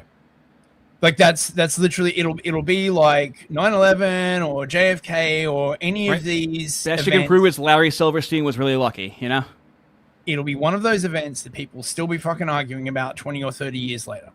And the continual arguing over it just creates more and more and more confusion to the point where no one really knows what happened, and even the actual irrefutable bits of evidence like begin to like fray in the wind. And then you know, I mean, at least with 9/11 you have Building 7. Okay, right? You've got that one standout sort of piece. It's like, right, with the Kirk assassination, do we even have that? I mean, you know, apart from the fact we have that the 30-06 didn't explode his neck, and then Andrew's going to say that same thing happened to MLK, and he's going to have counterexamples, right, of that. No, see, again, I think it's the more germane evidence is probably the stuff on the side, like the whole area being like dug up and paved over, right? Like, okay, look at Butler, all right? Look at the assassination attempt in Butler against Trump, okay? The guy who supposedly did the assassination, his body was like immediately cremated. The entire crime scene was like immediately scrubbed clean. Now that to me suggests a cleanup crew, because you know, professionals, they don't leave shit behind. You got to wrap it up in a nice bow, and then people can talk all they fucking want, right? You can fucking run your mouth, but nothing's going to happen. If it's an actual professional hit, the dudes who did it are already out of the country. They're long gone, right? You do the hit, you immediately drive to the airport, right? You get on the Cessna or whatever. You like, you know, with your fake ID, you like land at a fucking international airport. You get on a fucking like plane and you're gone. That's how this shit works in real life. Again, I don't know. I'm just saying that's how professionals do these things. Well, but the issue with the Candace camp is the certainty in what they're saying, okay? You may express very similar opinions to the Candace camp, but do you see you're couching your language and you're not saying what definitely happened, and you're saying how that's not how they're saying it. That's the frustrating part. and then it radicalizes people. I mean, to being very retarded. Exactly. But then again, you know, I don't fucking know, man. I'm not. Right. Okay, if you want, we can do some get information here, because I don't know. I'm just saying, right? To me, it looks much like what happened with Butler. I suspect a coordinated team. And what's crazy is writing on the bullets, dude. I can't get over the writing on the fucking bullets now. Now they're always writing on the bullets. That's just fucking crazy. One of the essential parts of modern assassinations, unless you want to deliberately send a message, is that you have to have a patsy. You have to have a patsy. If you don't have a patsy, the only time you don't have a patsy is if you want your opponents to know that it was you. Yeah. If you are trying to like muddy the water, you have a patsy prepared. This is not fucking controversial. It's just that people don't fucking read about the history of assassination. What about the exploding microphone? I think that's fucking bullshit. Wow. I think that's bullshit. Everyone's talking about a shape charge. They don't know fucking how shape charges work. This is the issue, is the ballistic experts all of a sudden, you know? Sure. I mean, I have seen a lot of stuff on what a 30-06 does to like a neck. I'm like, you know, but again, I'm not there. But the idea that it was a shape charge in the microphone, shape charges need a standoff distance because the way a shape charge work, is that the explosion liquefies what's called the there's some like word for it. You have like a conical thing made of like copper or some easily meltable metal that's in front of the explosive. It turns it into like a high pressure jet. That's why you use it against like armored vehicles. Why the fuck you would use a shaped charge against like a soft human target? It's fucking retarded, right? Like, so I don't know, man. I know now imagine all of your theories. You have to act like they're 100% correct and defend all of them. Yeah, with as much evidence as humanly possible. I don't do that, right? Like, my response would be like, maybe, right? Like, is there an element of debating that feels unbelievably mooish to you? Yeah, in its modern blood sport context, because everything's well technically and very like. Well, it depends on one of the things I hate in debates nowadays, all debates, is, well, how do you define that word? You know, how do you define that? And then we're fucking talking about definition for a fucking half an hour. It's excruciating. I will say, as Cyberchud points out, okay, if it was anything to do with the Israelis, they have incredible technical skill. Yeah. Okay. They really. I mean, so do the CIA technically, right? Like, it is not beyond the realm of understanding that they could like figure out some tricky way to do it. You got any fucking idea like how these people roll, right? Like you got no idea the shit that these fucking people like dream up, right? Heart attack guns, like a billion different fucking like drugs. Just look at all the shit they tried to do to like fucking Castro, right? They have entire research departments focused on like weird and unique ways to like fuck people up, right? I don't know. I'm just saying, if you assume the idea of a highly technical, competent enemy, almost anything is motherfucking possible, right? That's mine. I know. Do you see how digestible? Do you think Andrew Wilson would really disagree with what you're saying there? Probably not. Right. Probably not. Exactly. You know? This is the issue with the Candace camp, because it's just about getting people radicalized. I think she's contradicted herself a lot. But anyways, let's move on to the soupies. And let me calm down off the Foid energy with some different Foid. I swear, Foid is a gender-neutral term at this point. The kosher centrists are Foids, dude. See, you're talking about internet drama, right? And then we get into the mechanics of assassination, and suddenly I'm fucking interested.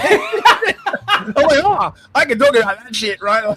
But you want a discussion about it, not some these trying to get cheap points on you, asking you some sort of, if you know the pressure needed to propel a 30-06 bullet, and if you don't know one little thing, they go, "Ha! You don't even know that." That kind of stuff, you know. Right, Zipper Jats, Zafari, what's up, my ninja? Oh, mate, Zafari, right near the bleach. Resident Ninja, how you doing, man? Good to see ya. $5. The Daily Wire is stuck in 2017, shoving in some base black and solely focusing on Islam. Yeah, true. Also, that womb comment is just nasty, wrong, and anti-white. Yeah, I agree. Wait, where's the... Brother, Yeah. We will conquer you through your womb. Muhammad Jihad. Thanks, Safari. Dissident Knight, $5 The Freedom Charter, the DNC model. I think that's about like the funding. I don't know. TNRFNV for $10. Thank you very much, mate. Oh, yeah, mate. Have a dancing chud. If Kamala won, we'd have global warming lockdowns and cool down centers by now. Oh, mate, all of the COVID censorship bullshit would still be in place.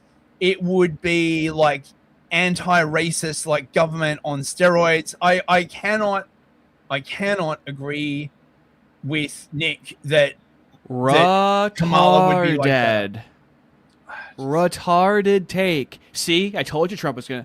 No. Do you want to know what it is? Is that now that Trump is in power, the right is emboldened because they don't have the left in power to suppress them, and so now the moves on the right are very scared, as we've been covering. That's what it is. Is that the right actually feels like a threat now? The right didn't feel like a threat when they were calling anyone a fucking 2017. Now it's an actual threat. I mean, which do you want, Ardy? Right? These are your choices. All right. NGO ocracy, right? Trending towards a Bolshevik revolution with climate change, 15-minute cities, and anti-racism and speech laws, or World War III. Those are your choices. I'm sure Keith Woods would love to live here once we have, I don't know, 8 million more illegals. Oh yeah, dude, he'd love to live here with all those fucking illegals here. That makes so much sense. Yeah, the time for choosing is now. But both of those choices are terrible. Shut up! I said the time for choosing is now. Jeepcom for $10. Oh, thank you, Brad. Thank you very much, Jeepcom. Unfortunately, Return to the Land is not run by a brown Muslim, a black rapper, or a subversive leftoid like William, so he is compelled to counter-signal them. Has Nick ever supported a white person besides Trump? When it comes down to it, he'll support people, but then when it comes down to it, when it becomes difficult, when resources may not all be going to Nick, he seems to change his mind every single time. And I'm getting kind of fed up with it. If you know what I'm saying, it's all optics. It's why I fucking hate politics. It Terrible. always comes back down to optics. Absolutely terrible. Terrible. Non-sleeper member for 4 months. Thank you, mate. Can't wait for her to tell me what brand of cigs he smokes now. Dude. Inquiring minds want to know. I don't give a fuck. Like, I don't fucking care. I'm gonna take so much psychic damage. Jam for $20. Hello there, mate. Hey, Jam. How you doing, man? We need to make a shady NGO that funds every vaguely right-wing individual on the internet, maybe backed by a shady Austrian painter living in Argentina. Maybe we call it the National American Zoomer Imperium. You just call it something that works. Whatever works is what you call it. That's how they play the game. Yeah, it's not a bad idea, Jam. It's not a bad idea. If it works, it works. You'd have to incorporate it in a very special legal jurisdiction, I imagine. And while the payment processes are controlled by the people they're controlled by, that's going to be tricky. Speaking of which, you know what I fucking realized about Bitcoin? What? Right? It was never going to work. You know why? Why? Because as long as you can buy finite Bitcoin with infinite US dollars, it was never going to fucking work. Unfortunately, right. I hate to fucking say it, but as long as you can just print infinite American dollars and use those to buy finite Bitcoin and then like trade up and down on the value Pump and dump, of however, coordinate with each other. Then there's nothing stopping them from coordinating with each other. They don't have to do it in secret at that point. Fuck. I hate that. I hate it so much. Yeah.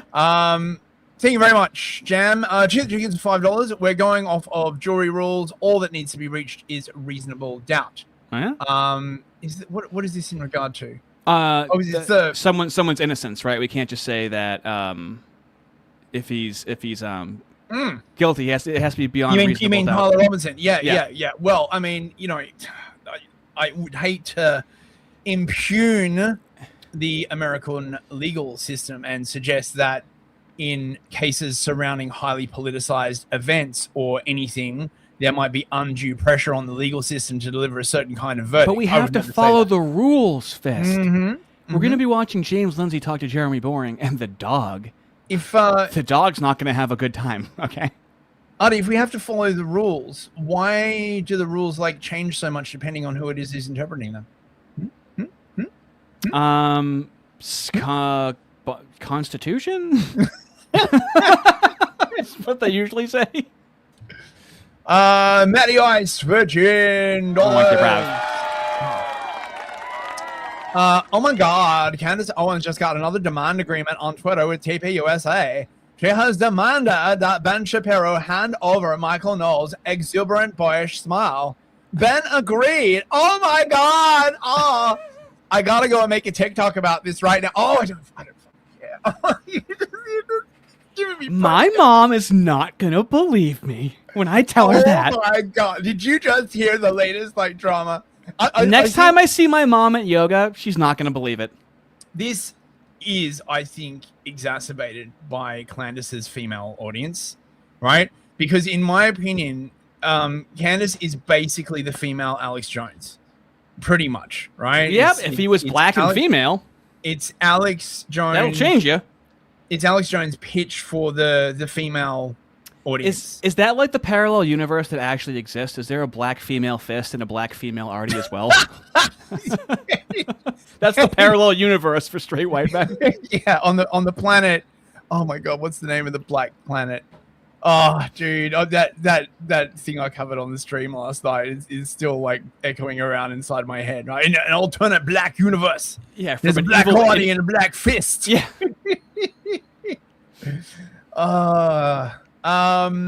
New gem for $5. My thing with the Kirk assassination is why wouldn't whoever just used a crazed leftist to do it? For example, all the sussy stuff around the school shootings. Simple. Leftists are fucking unreliable, right? Patsies are unreliable. Look at all of the shit that they had to deal with Oswald. Far, far cleaner to have your professional team and have your patsy on a separate track. That way you don't have to rely on the patsy to be the trigger man, and you can have your patsy be as unhinged as possible. Actually makes sense for the patsy to be even more unhinged, because then if they tell any weird stories in court, everyone's like, you're totally unhinged, man. No one's going to believe a word they say. So you set up, you have the actual military assassination team on the one hand, you have the patsy on the other hand, and you just like make it so that the patsy is basically in the same area. You plant the evidence on him, you queer the police, fucking, all that kind of like stuff. Queer the police. We've seen it 100 times. That's right. Slap a dildo on the police, fucking call it a day. I don't know. I'm just saying, right? Like, Leaf Man with the frying pan for $5. Thank you very much. What if the front exit? What if the front was the exit wound? That's very trans of you. Right. I just think there's a suspicious lack of evidence regarding parents turning him in. We take law's word for it. Yeah, again, I don't know. But if that's the kind of stuff you'd be messing with. The Komate Man for €10. Oh, the Komate Man. Oh, thank you. The Komate Man. Good anniversary. Sorry for Jaceberging and missing episodes. That's right, mate. From the podcast I heard 10 years ago, Charlie was cucked, but when he died, everyone in my country called him a snazzy. He was YouTube. That's all. Oh, no, a white teen. Oh, he was that's white. A white person. He was I white. made the same mistake, too. Yeah. Yeah, he was yeah, also yeah. Israel critical, and that's what, led people to believe. Okay, so toward the end. This is the thing, okay? Turning Point USA, at least at the time of Charlie's death, was the largest youth political movement in America, I believe, on both sides. Yeah. Okay. Yes. You cannot have the dude who runs that suddenly turn moo critical. You just can't. Okay? He was supposed to bend the knee when they were calling him anti-Semitic, and he was like, he had enough power to fight back, So much shit is hinging on that. Okay, you got to remember, this is the run up to the war with Iran. Don't tell me that shit wasn't planned in advance, right? You're a fucking idiot, right? They had like a timetable. Given what I know of the psychology of these people, the idea that they would assassinate him is not beyond the realm of belief. Let's put it that way. Mm-hmm. These people are frequently notable for using brute force in ways that often backfire against their own causes, if you get what I'm saying. Yeah. Okay, so there's no tactic they won't use. That's where the left got that from. Maybe there wasn't time to discredit him. Maybe there wasn't time to do like a honeypot. Maybe there wasn't like time to do the usual kind of like stuff. Again, I don't know. I don't think they could have made him an asset. I think they probably tried and they couldn't. I'm just, Fist is convincing me. I'm just asking questions. He's too damn reasonable. It would be different if Candace Owens had a conversation like this, but it's not, it's not salacious, is it? Gungan's Premises for 7 Canadian loonies. Thank you very much. Always remember to be RACIS, respectful, amazing, caring, intelligent, sweet, and trustworthy. How fucking cute are the fellas? How fucking That's cute was lovely. that? That's lovely, Gungan Supremacist. Thank you so much. That's like what women think men are like when they're not around and what they're actually like when women aren't around. And Matty Ice for $10. Thank you very much. There he is, Rocker. Have a dancing chud. It's not that there are black versions of you out there. You are the white diamond and silver. Have a good weekend, lad. Wait, who is Prince? in this formulation. Wait, is it Diamond and Silk? No, Like the... that's two chubby black women that are MAGA. Oh, right. I was thinking of those two broads that like Prince was boning. Oh, you are showing your age right now. Oh, I am. Fuck yeah. Uncle Ed. Okay, so we're on to fucking Diamond and Silk. Okay, this is. Oh my god. It's the opposite. It's inverse.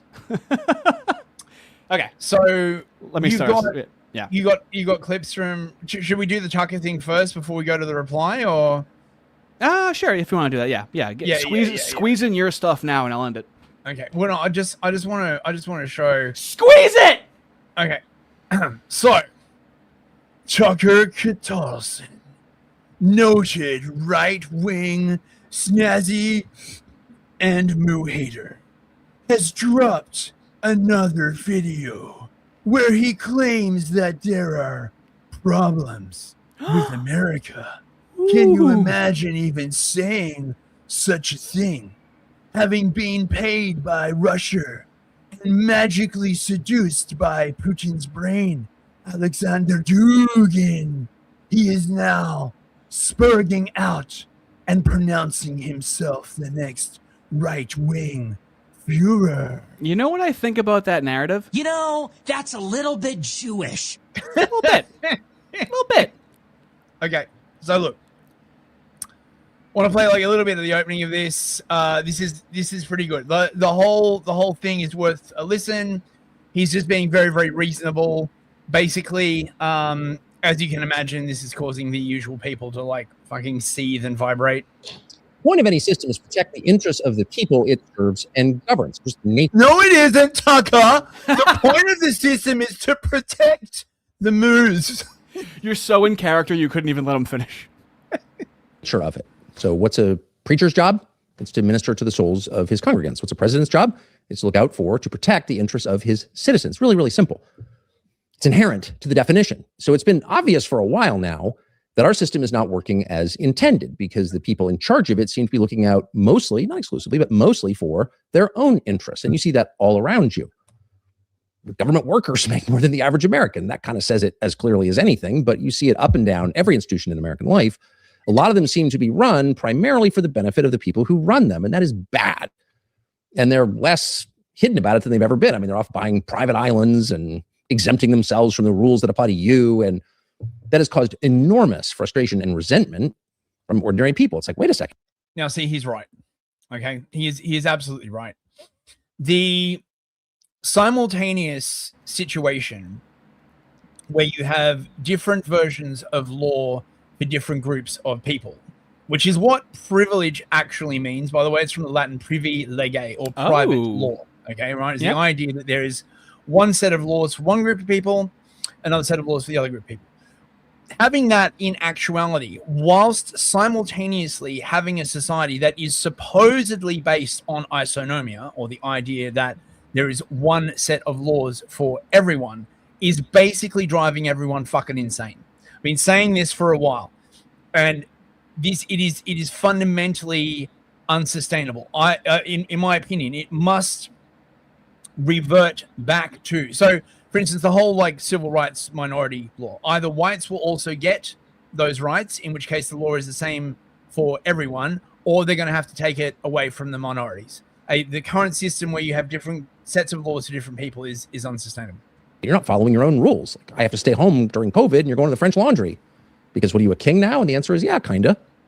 So that's a very recognizable degradation of a system. It just gets more corrupt over time, and the people with power use it to benefit themselves and their families and their friends. And after a while, you call it the Epstein class because that's exactly what it is. It's a group of self-interested people acting on their own behalf against yours. Okay. And that's, again, bad. But it can limp along for a long time because that's just the nature of systems. That's the Ottoman Empire went from conquering half the world to being kind of pathetic and just basically focused on the harem. And in the end, it dissolved. But something different has happened to our system, and it's obvious recently. So it's one thing to have a system run by people who are looking out. Not that recent, Tucker. Started in 1913, mate. But, yeah, go on, fill your boots, mate. For their own best interest and not yours. Again, we've had that. It's another to have a system that's totally incapable of responding to reality. It is basically paralyzed. And unfortunately, ominously, that's the system that we now have. And we know that because the two greatest threats, arguably, in all recorded history, and those would be nuclear war and AI, are looming right in front of us. And no one in our society in a position of authority seems capable of responding at all or even really acknowledging that this is happening. Yeah, because they want AI and they behave like nuclear weapons don't exist. I'm not saying that they're fake. I'm just saying they act as though they don't exist, if you know what I'm saying. It's like they're frozen, staring at the tree as it approaches the windshield at 70 miles an hour. It really does feel that way. And if you listen carefully, that is where we are.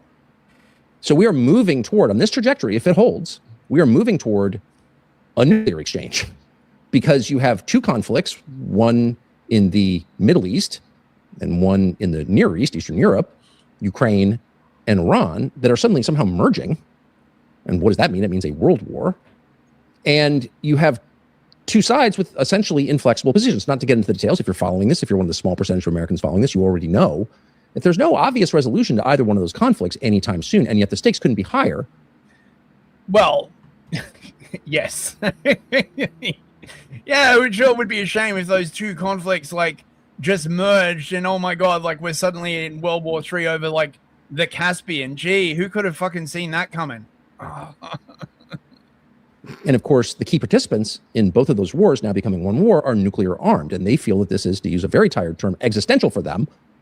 And so unless, again, the angle of attack, the trajectory changes really soon, we are going to wind up inevitably with the use of weapons of mass destruction. And you have one participant, President of the United States, openly threatening that already on Truth Social, on the internet, for everyone to see. We're going to eliminate your civilization. Well, of course, you can't do that with tomahawks, but you can with nuclear weapons. So you have the President of the United States, whatever they tell you, openly threatening the use of nuclear weapons in a conflict that has no immediate or obvious resolution. So where's that going? Well, toward a nuclear strike. And what? Okay, so right, so basically Tucker's like essentially saying, listen, shit in America is not working. As you can imagine, the kosher centrists agree that it's not working. I think they have two different prescriptions, though. Yeah, well, the kosher centrist solution for it not working is to keep doing more of the same thing that made it not working, which is a bit like saying to someone who's like addicted to cocaine that what they really need to do to cure their cocaine addiction is to do more cocaine. Yes. Right? How we got to keep the system going. They're doing great.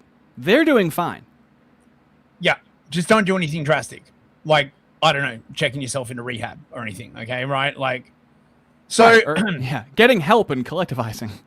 So Tucker comes out with these... Tucker's 10 points is what I'm going to start calling these, right? Nice. So the first point is isonomia, okay, which is a Greek word meaning, iso meaning the same, nomia meaning law. So the same law applies to everybody, okay? Second is sovereignty, which basically means not being enslaved by another country. He's clearly talking about Israel, but other foreign lobbying, corporate control of government. So basically push back against Zog. And he also does a thing on usury, which is quite interesting. Oh, this guy doesn't like that at all. Oh, he doesn't. Yeah, I mean, like. Have you seen what he calls himself in his profile? You'll get a kick out of it. Hover over his profile. That's right. He's a muscular moo. You like that one? Ooh, you sound scared, huh? Didn't know they were made him muscular now. Oh my god! How can a sovereign person be underwater in debt? Well, of course you can't. Because when you owe more than you can immediately repay, turn that down. You're effectively owned by the person to whom you owe the money. So debt is an attack on sovereignty, and it's important to say that because no one ever does. More. And so, sorry, turn it down more. Yeah. Sorry about that. There you go. Yep. You kind of move around the society and hear people talk about their credit scores. If it's a significant measure of something, got to have a good credit score. What are you really saying? You have to be worthy of losing your sovereignty to a bank, to a moneylender. So debt is, of course, and this has been noted in previous societies, really since the beginning of time, a form of slavery. You do not have control over your life when you owe money to people. Well, of course, it's unavoidable in America unless you're very rich or extremely disciplined beyond what the average person can be expected to maintain. You're going to be in debt. It's hard to do anything without debt. But is that good? Why are we participating in this? Why are we accepting this as the natural order? It's the most unnatural thing ever devised. And it's bad. And that's why every major religion acknowledges that it's not just unhelpful, it's sinful. So it might be a good starting place to say that a society organized around debt at the sovereign, at the national level, but on the personal level, is not a healthy society because it enslaves people.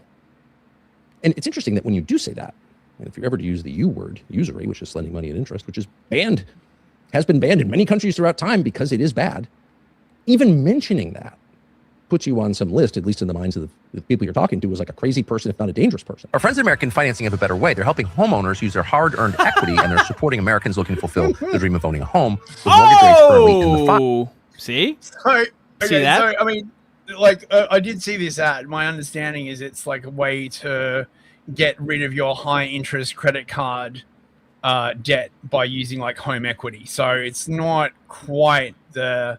But, yeah, it's still pretty fucking funny. Like, if you ask me. How often do I tell you how, like, improperly placed the ads are during a serious topic? Yeah, totally. I'm like, totally. Dude, it's a matter of time.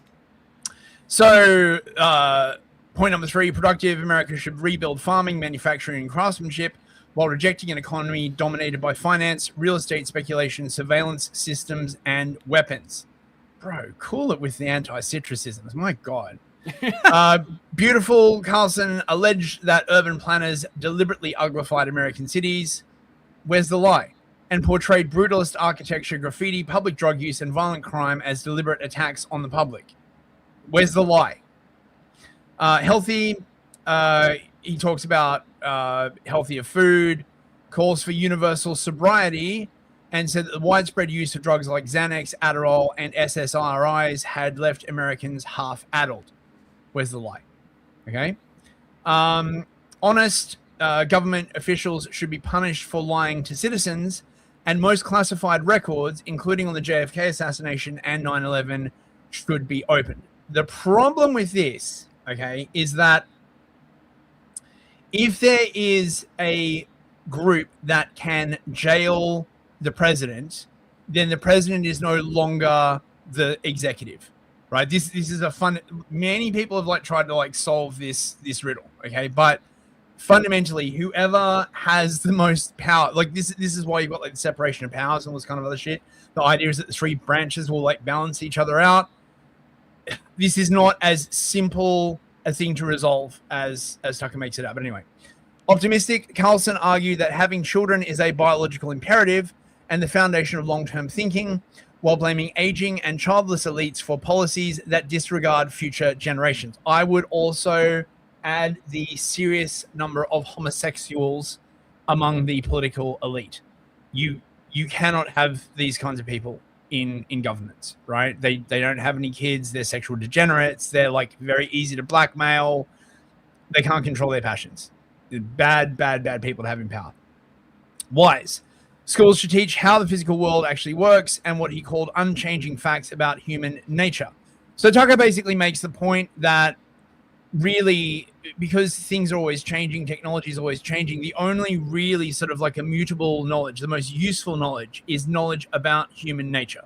He makes the point that like you can read stuff from 3,000 years ago and people are basically unchanged. And so he says that is the kind of eternal stuff that you should be teaching people. Decent, the US should apologize and pay restitution for killing non-combatants, reverse Trump's Department of War rebrand, and stop funding allies that commit what Carlson called genocide, citing Israel. And united, Carlson called for halting immigration until the effects of AI become clearer, because if AI is going to take all the jobs and you're bringing in like millions of H-1B people to like drive down wages, this could get really, really bad. Ending benefits for undocumented immigrants and making English the sole language of federal documents and ballots. Right? Yes. Now, hold on for 1 second. We have Rachel Wilson. Oh, my God. Coming in for $10. Go on, Fist. I believe she agrees with you wholeheartedly. Hey, Rachel. How you doing? Wait, hang on. We need to give her a little sticker. Yeah. There you go. Have a cheering frog. I'm behind, but it's Bolshevism versus Zionism. Nailed it. We know this, and it's exactly why Andrew and I want to be as influential as possible with young conservatives. Well, it's nice that other people like get that, quite frankly. Because the Bolshevism versus Zionism thing, it's never ending. Like, honestly. Well, this is why I say the orthos don't have to J-Spurg. A lot of people just want to see people J-Spurg, and it's like, no, we get it. But we're trying to be effective over here and meeting people where they're at, and mainly pushing back against Marxism, which seems to be the most pernicious thing that people get away with. And you can talk about feminism and communism publicly without threat of anything happening to your channel, instead of going crazy about the moves. Yeah.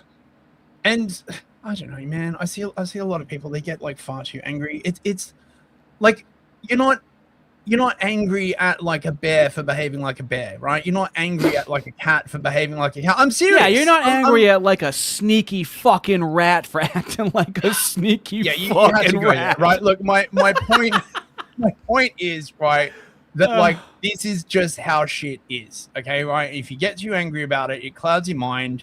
You need to be like sober in your analysis and just and stop being like, oh my god, right? It's like it's there's nothing new about this. And just so Zafari understands what you're saying, what he means, Zafari, is it is what it is. Okay, so now I think everyone's on the same page. It is what it is. So then we have the aftermath, right? Which is so clearly the Kosher Centrists, right? The Kosher Centrist alarm went out, right? Kippa alert! Kippa alert! Kosher centrists assemble by the wall. Wall needs kissing. Tucker approaching. Right? They had this shit like all lined up, right? So it's Jeremy Boring, James Lindsay, and a couple of like seat fillers. I didn't even listen to the other ones, right? It was they Lindsay are seat fillers, yes. Right? And this was, without a doubt, some of the most inaccurate shit I have had the unpleasantness to listen to for a while. Okay, I'll sum it up for you quickly. Okay, did you know that there's something wrong with Tucker Bros? Right, he's not right. Okay, the goy beam isn't taking. Do you know he's addicted to nicotine? Right, so you know him talking about Americans using too many psychoactive drugs. Did you know? Right, he uses nicotine pouches. Well, he's also a strong proponent of other people using nicotine. He is a proponent of its neurological benefits if you're not smoking it. And he's correct. Nicotine is fucking awesome. It is. You've heard. Right? It is. Okay. And then they're like, clearly he's being influenced by Alexander Dugin, bro. Dugin. Did you know that Dugin is the new Rasputin? Rasputin. Putin's brain is on the train, right? It's so fucking like ridiculous, man, right?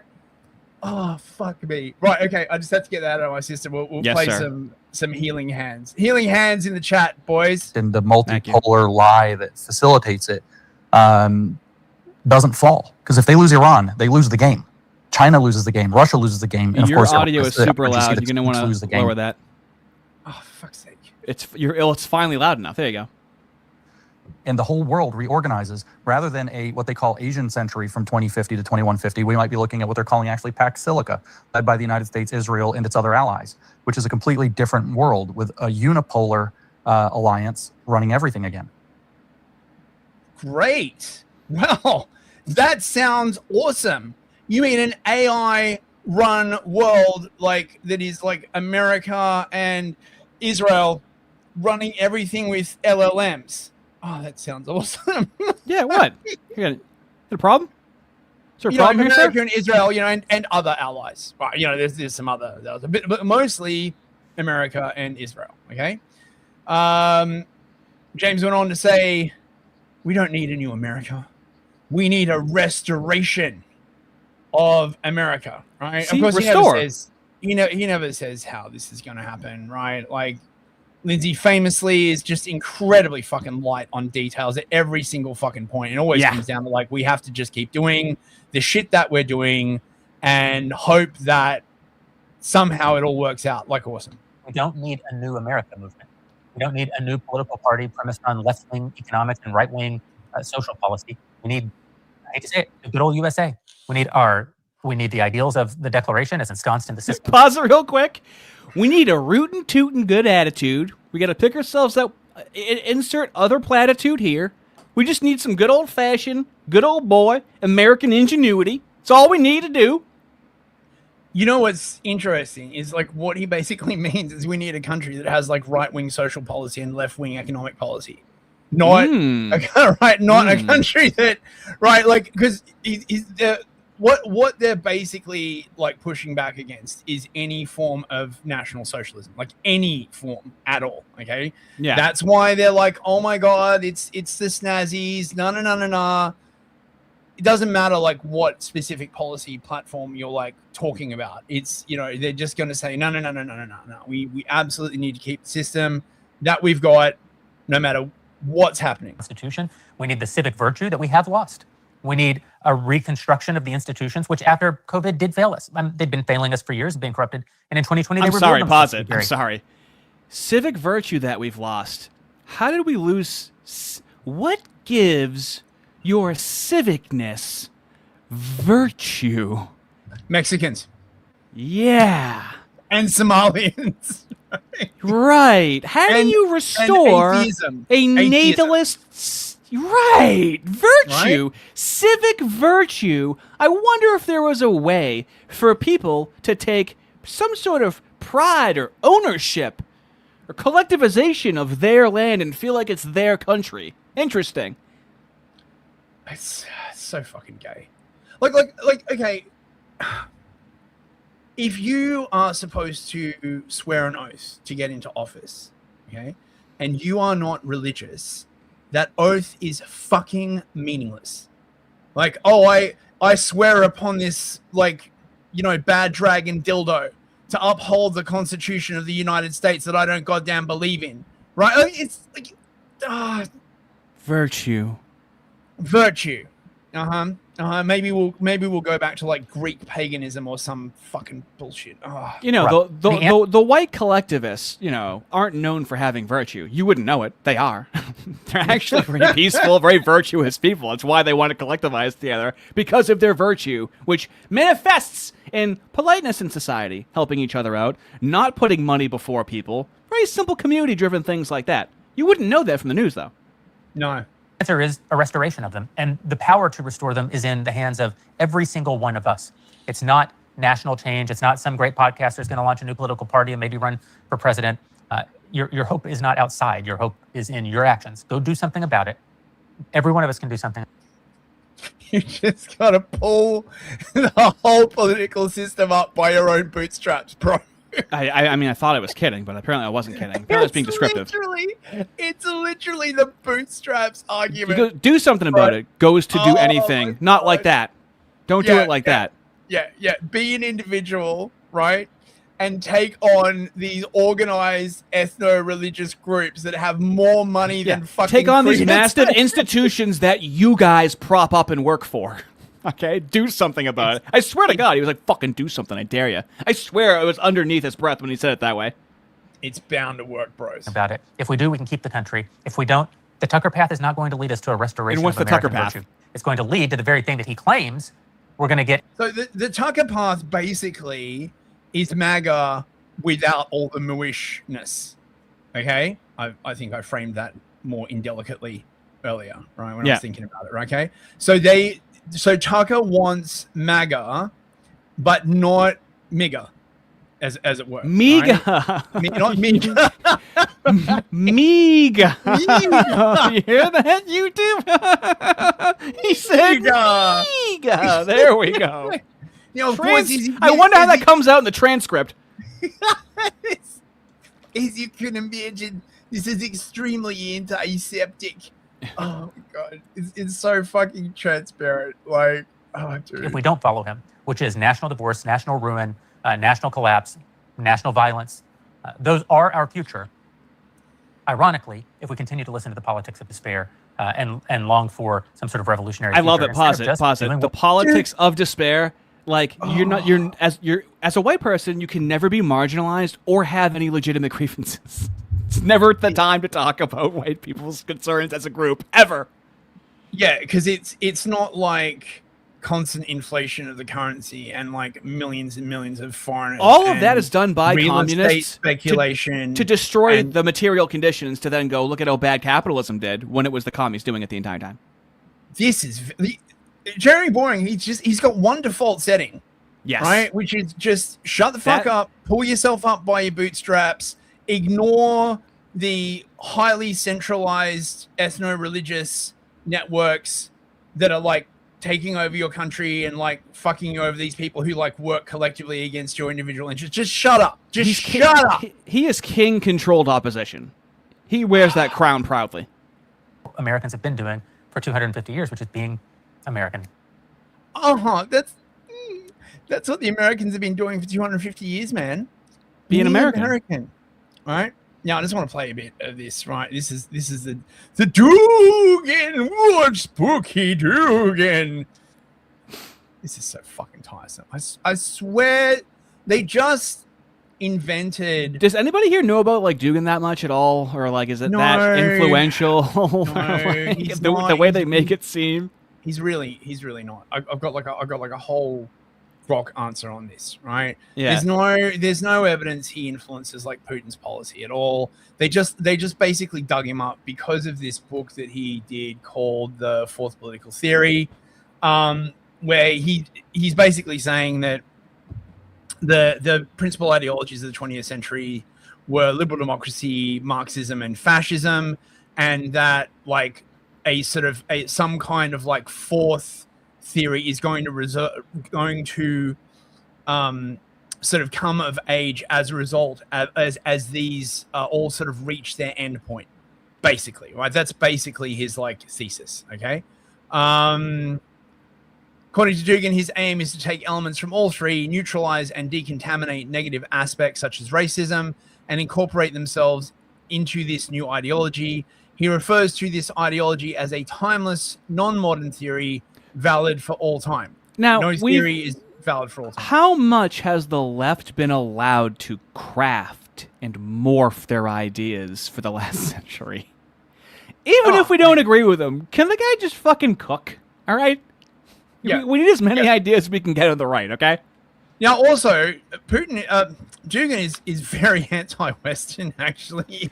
He's not. Probably is. Right, he is. But, to be fair, given what has happened to Russia since the fall of the USSR, I think the Russians do have reason to be a bit pissy at the West. Do you know who you're talking to? Right? I mean, you think people that I align with don't fucking hate atheists? I'm already used to this. Yes, I understand that my category is not liked by people on the fucking right. Definitely. Like, this is the weirdest thing about some aspects of the West, and I can only think that this comes from the moves. Okay, it's like, yeah, we're waging war on you, but like, how dare you like not like us? It's like, dude, what the fuck, right? Dude. You're literally waging war on this other country, and like, surely the logical thing would be like, oh yeah, we're waging war on them. Of course they don't like us. They're like, why don't you like us? Dude. I would love to know Jake Rattlesnake's fucking take on that, because he very much hangs out with the Ameribros, but he very much like is IRL, not America, very often, right? Mm-hmm. So I wonder what his opinion on that would be. Is he just like Rasputin for the 21st century? I mean, we've seen this in Russia before, right? This seems like a familiar. He is nothing like Rasputin. You can't even let him go for fucking 2 seconds. Dude, I love it. This is complete and utter ass. Okay, Rasputin was close to the family of the Tsar. He got close to the family of the Tsar because he cured the Tsar's child of hemophilia and then became ensconced in the royal court and had influence over the Tsarina. Dugan is just some fucking guy. He was on Benjamin Boyce's podcast. For fuck's sake. Like, he's not. Oh, this is just so terrible. Your character. Well, there was a seduction to Rasputin. Think of all the people he did seduce, educated, wealthy people with everything, and he was able to seduce and fool them all. In immersing just myself in Dugan's writings for months to try to master much of what he says, and then you can't just read his stuff. You have to read the philosophers behind it and then figure what they were all about. If you get into it well enough, you can think, whoa, Well, this kind of makes sense. There's this evil seduction to it that you have to break away from. And we were talking earlier, we had to go into detox pretty much after. I'm reading sorry, a lot of this pause stuff it, dude. It has Evil, this evil seduction is like the left all across the West. To use evil seduction to apply it in this esoteric sense is only malicious. It doesn't mean anything at that point. Look, this is the way they're like framing it. Okay, Dugan, spooky Russian. Okay, spooky Russian is close to Putin. Okay, therefore spooky Russian control. Putin. Series of tenuous guilt by associations? Huh. You don't understand, Ardy. It's a seductive idea that is warping the minds of people in the West through Dugan's spooky powers. Yeah, you want to know what else? Bourgeois. You want to know what else a seductive idea is? Food, because I fucking need it. All right. Yeah, sure. The ideas are pretty seductive. Listen, I just want to make this clear. I am not standing for the Russians. Okay, I'm not. I am. I agree with all of it without knowing anything about it. You know, Russia, it's just like a small abandoned kitten. It needs to be like picked up and stroked. No, the Russians will fuck you up. Okay, what I am saying is that the Russians have like actual security interests in Eurasia. You don't need weird occult wooey bullshit to explain their actions. You can just use hard shit. But this is what the left always does, where the left will make something up.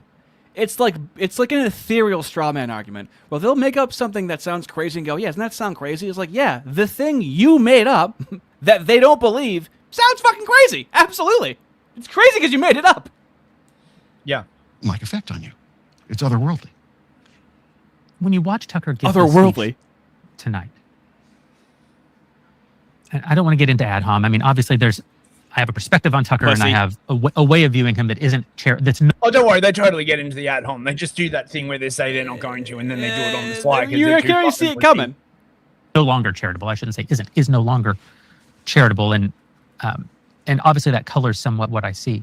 But he does seem like a man swept up in esotericism. He seems like a man who has an actual belief system. And while he couches it in the language of Christianity, he never really puts forward any sort of Oh my God, fucking pause it, dude. I swear, this is what like gossiping Foid busybodies sound like. Yep. They're just wondering what a man thinks and what's in his heart constantly. That's all it is. There's no substance. It's not observable. It is just, I bet he thinks this. Ugh. Oh my God, Tovarish. What if Russia has been seduced by Russian Orthodoxy and the ghost of Dugan? Dugan! Look, they're gonna I have a feeling that they've found out through the grapevine that Tucker's like leaning Orthodox, and they're like laying the ground so that when it comes out, they can basically say, "See, we told you he'd been influenced by the Mystica Russians." They're really trying to get out in front of that Orthodox. Mm-hmm. With his Christianity. Christianity represents, in the same way that he went a long way out of his way tonight not to say that America is soil, but he did say America is land. He did say it is fruited. America is land. Fuck. Did you know? He didn't say it. Right? America is just an idea. It doesn't actually exist. Stop mischaracterizing him, okay? America is a promise. A covenant. Please. Covenant. Well beyond an idea. Right, of course. Plains and its mountains and its rivers. But I feel like the way that he talks about Christianity is like unto how he talks about the fruited plain. Is that how you feel about it? It's more of a tactile, visceral reality of the country than it is an actual philosophy or a theology. Oh, so you mean he's an actual freaking Christian that doesn't just believe it's a whole bunch of like arguments in his head? Oh my God, the horror. Oh, dude. And yet, Tucker certainly seems to believe something. He never really says what the source of his belief is. He made a fleeting reference to the Constitution today. He made a few fleeting references to the founding. Maybe it's God. Have you considered? What if it's the Constitution? Maybe it's God. I mean, these people, like, do they even believe anything, man? They're not in the way of, say, the Tea Party from 15, 20 years ago, where it really felt like a populism aimed at restoring the philosophical underpinnings of the American founding. His seems to be much more, his populism seems to be much more blood and soil than that. And yet with ideas. I mean, there was a funny moment during the evening where he started to say that America can't be united exclusively by race. It can't be united by any sort of majority faction because there isn't a clear winner if you're looking for a majority faction. And it seemed very much like he was circling the idea of a proposition nation, of people who would come together on the basis of an idea. But that term is itself not in vogue with his particular constituents. And it's not clear what the proposition actually is that he thinks would unite the country. But there seems to be one. Are we looking at a guy in a kind of religious fervor just for a religion that we're not quite easily, that isn't easily identifiable to the average American? That's possible. I mean, in his shows that he's done over the last 2 years, there's a number of times where Christian friends, evangelical friends, almost always reach out to me in alarm, talking about how he is more or less outright flirting with some kind of esotericism or Okay, Gnosticism, so pause almost. this. So James Lindsay gets a call from evangelical friends because he's possibly kind of flirting. Do you see how tenuous these associations are? Yeah. It's Yeah. Foid-like. It's very fucking female gossiping busybody. And you notice he gets calls from evangelicals, right? Yeah. Like from the modern synthetic Christianity that was like literally created from the ground up. like literally charismatic Christians. I'm scared that Tucker might have actually discovered real Christianity. 100%. Using Yahweh as creator of being something demonic. I mean, there's places where he gets really into this, and of course associates around him do. But this is where I think what he said tonight and what Dugan believes become really enmeshed. When he started talking at the beginning of his remarks tonight about AI and nuclear war, as though he's like, you know, you have an 80-year-old president who doesn't have any kids, except Barron's 18, so I don't know what he's talking about at all. It's like lunacy that he's spouting off, doesn't care whether he destroys the whole world and he's starting a nuclear war, blah, blah, blah. Trump never said he was going to use nuclear weapons. Like, he didn't even intimate that he was going to use nuclear weapons against Iran as... Okay, so when Trump said that he was going to destroy Iran as a civilization, he was what? What, he was going to send them a fucking harsh letter? Like, fucking come on, man. Tucker said. And by the way, Vladimir Putin has openly threatened to use nuclear weapons. Yes. Now, pause this, though. So, I mean, but you do see how this appeals to Foids. You do see James Lindsay's appeal to women, right? With how he says these ideas. Yeah. And to the soybeans. On, you know, on the I mean, are they even freaking right wing? Like, can you even be right wing? They're male Foids. Dude, it's not even political at this point. They're just male Foids. The way that they express themselves, they say their ideas, the way that they... Here's what I think that other man is thinking. You know what he's... girls, you know what I heard Tucker saying behind the bike sheds? Oh, girl, Yes. dish. And then it's this, like, game of telephone. Or he talked to this person knows this person. That's literally what it is. This is gossiping. That's a standard projection of accuse your enemy, that what you're thinking, so that, you know, it gets stuck onto them. But there's something very deep here. What he was doing is invoking an apocalyptic vision that if I hadn't read Fourth Political Theory, or at least some of it. All right, let me try and land this plane with my one clip. From Alexander Dugan. Sorry. Let me try and land this plane with my one clip that I have now, okay? Wait. I got one more. We're gonna just so you know, we're gonna go maybe No, five or 10 minutes over over, time. okay? We can We'll go go 5 or over 10 minutes over. Yeah. Okay, right. Like, cool. Look, I wanna get through this. Absolutely. Okay. So look, fuck that. We'll go to this. I just have one meme that I have to nail. Okay. Well, do you want to show the meme, or is it got to like wait? We'll end with it. What Tucker wants to do is take, your question was, what's his project? He wants to take MAGA, conservative Americans, red-blooded Americanists who believe in the founding, who love President Trump, and convince them that while they hate this globalists, aka mondialist project, the way the right... Oh yes, Jim. What is a mondialist? He says mondialist like the entire time. Well, mondial is just French for the world. It's just French for globalists. But do you see how, just like the left, he has to give you an ist or an ism, knowing that the other person doesn't really know what it means. It's spell casting when you think about it.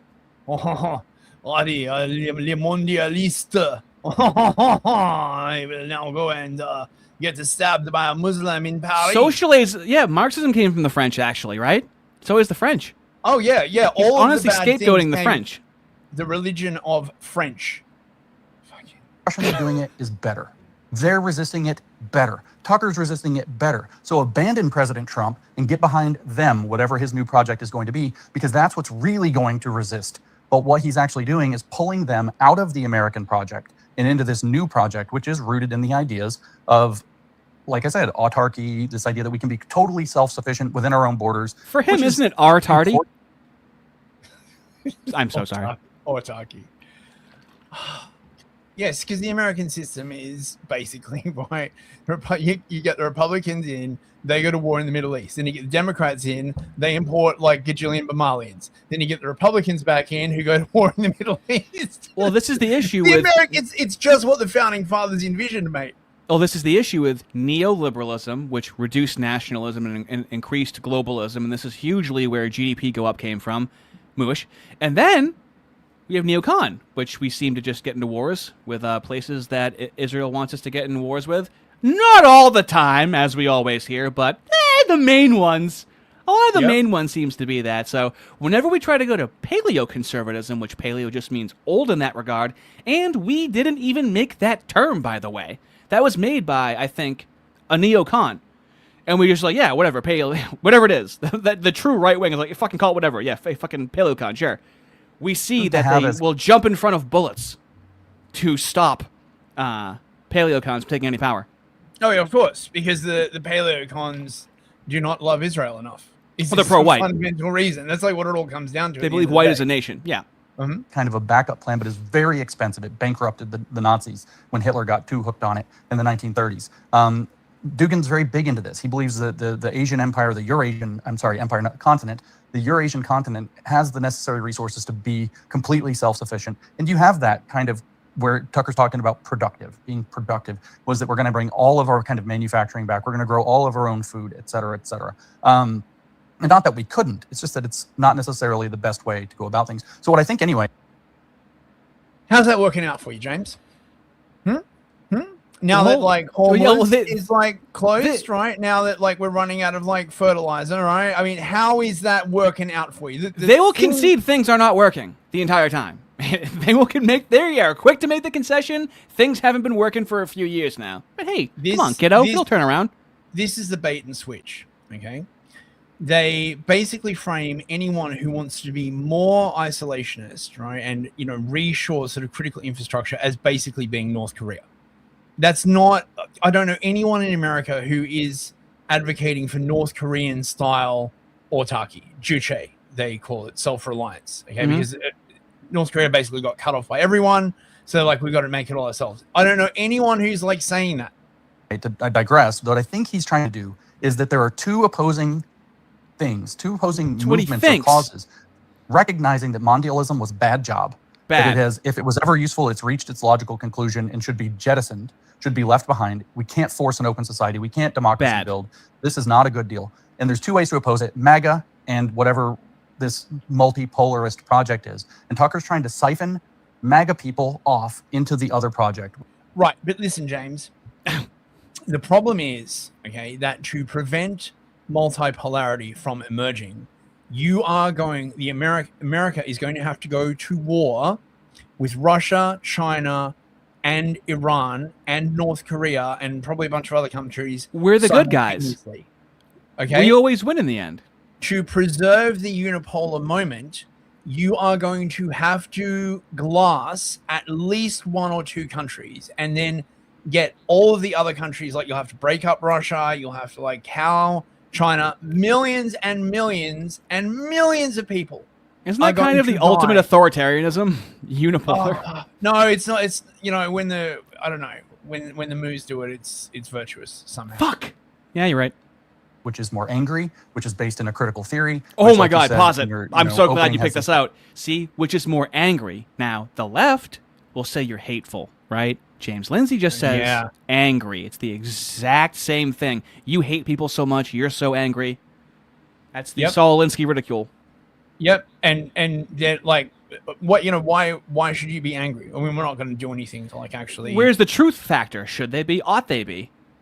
Idea of being kind of like occultist and mystical, and the not just sovereign state, but the sacred state that can't really be questioned, that's going to look out for the common good of all the people on its terms as it sees them, rather than what our founders believed and what Trump tries to live up to, which is this idea that the common good arises from securing individuals' liberties, not to have their liberties encroached. Pause it. The common good arises. You want to talk about mystical? The common good arises. Yeah, while you're sitting there as the liberal, waiting for the common good to arise, the left is making the common bad arise. Because they're not just sitting there waiting for something to happen. How do you think we got trans kids? By sitting there fucking waiting for the common good to arise. Oh, I love that. So tell me, James, which common good is represented by highly networked ethno-religious groups that have more money than God? It's like, which common good? Because the definition of ethnic interest groups is that they exist for the benefit of those ethnicities. There is no common good in that situation. There's competing interests. Property or pursuit of happiness without due process of law, and therefore to create a society that's filled with good because people are out there doing good things. Good. Yep. So yeah. So that's good. That's it. That I mean, good people doing good things. What are you confused about? Oh God. They know what the good is. It was so stupid listening to that. I feel like I've lost a billion brain cells. Oh, you got one. Yeah, go for it. Well, fucking put your helmet on, Fist.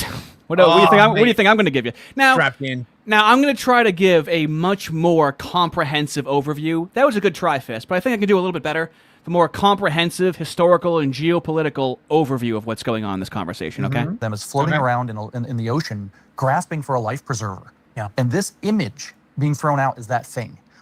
Your Protestant Reformation, individual liberal, Enlightenment, classical liberal program that's so effete and so false and so weak has led you to have wokeness. Your whole society is upside down. Your pastor preaches in a strip mall. He's just a low church everyman. It doesn't have that huge, deep historical story of the Russian Orthodox Church or the cathedral or whatever. That image. Again, he's kind of being a salesman right now, isn't he? I mean, the Catholic Church also has like a history. Yeah. Like that. So does the Protestant Church. Like, why are you picking on the Orthodox, James? Yeah. Of something deep, something substantial, something centuries old, something that touches the source, the rock of Peter itself that hasn't moved in 2,000 years, is appealing to people swirling in the ocean. It appeals to you. See, the problem is that it appeals to people. So far is the issue, right? He could just be talking about like trad Catholicism. Sure. Cultural ocean. So they can project it with a socialist realist kind of bent. You see, now it's Russian. So what they're trying to do is project it with a socialist realist kind of bent. So the orthos are going to be somehow positioned as socialist in the future. I guess keep an eye out for that one, okay? Right, yeah. I'd love to see that fucking come to fruition. Most of the art style that they still use kind of modifies this. And when I say this about the Nazis taking up kind of this... And here it is, dude. Isn't that nauseating? How he brings up the Nazis like that? Absolutely nauseating. Same imagery, the same kind of projective. For them, it was different, right? It's projective. It was the Aryan German who was going to have the image, and that's new. Yeah, that's never happened before. We got a sick puppy. Oh. It's so nauseating. The fucking dog throws up. He fucking brings up Nazis, and the dog's like, sorry, Jeremy. It was the Nazis thing. I'm so sorry. Because his dog has to be like a prop. It's kind of like a Hassan Piker, right? Dog always has to be there. Fucking dog can't even stomach the Nazi talk. Or Jasper. Hey, Ryan, if you're nearby, would you come get Jasper and bring me some paper towels? Oh, no, buddy. He's not doing good. No? That's not good, buddy. That's not good at all. Shouldn't have brought up the Nazi talk, dude. No. It's nauseating. Buddy. We'll get you taken care of. Yeah. Sorry about that, fellas. No, it's all right. Too much Dugan will do that. Sorry about that, fellas. That's too much Dugan will do that to you. Ah, yes. Even though it was as soon... Dude, what was it? Less than 10 seconds after he brought up the fucking Nazis.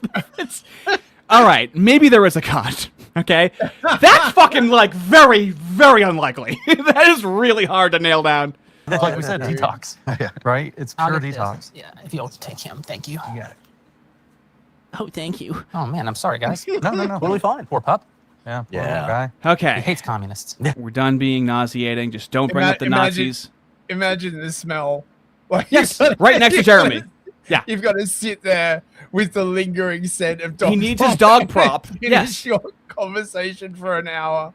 Okay, still a little queasy, but we should be fine as long as he doesn't bring up the Nazis. Dugan, like we said, detox. No, so as I started to say, the Nazi.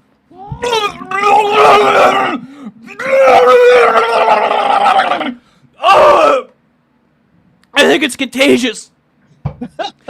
He's still going with the Oh, I'm so sorry. Let me just try and get through this. Use the same style. But I had the weird experience because of two projects. I happened to be working on a project about the Nazis. I was reading Rosenberg's Myth of the 20th Century, and I was like, dang it, I have to pick up Dugan the moment. So, of course, as always, and this is where I'll end it, he's reading these two books at the same time, so it's what he's currently thinking. It's really what his point is. I'm reading these two books at the same time, so this must be what it is. See, mine was way smarter than Fists. Way smarter. It's true. I had a It's puke true. gag I in can't there. compete. That's a first. I can't compete. Right. So okay. So we're gonna do some super chats and then we're gonna interact with the chat because you guys have been like nice. You've been hanging out. You know, vomit emotions. dial it down a little bit.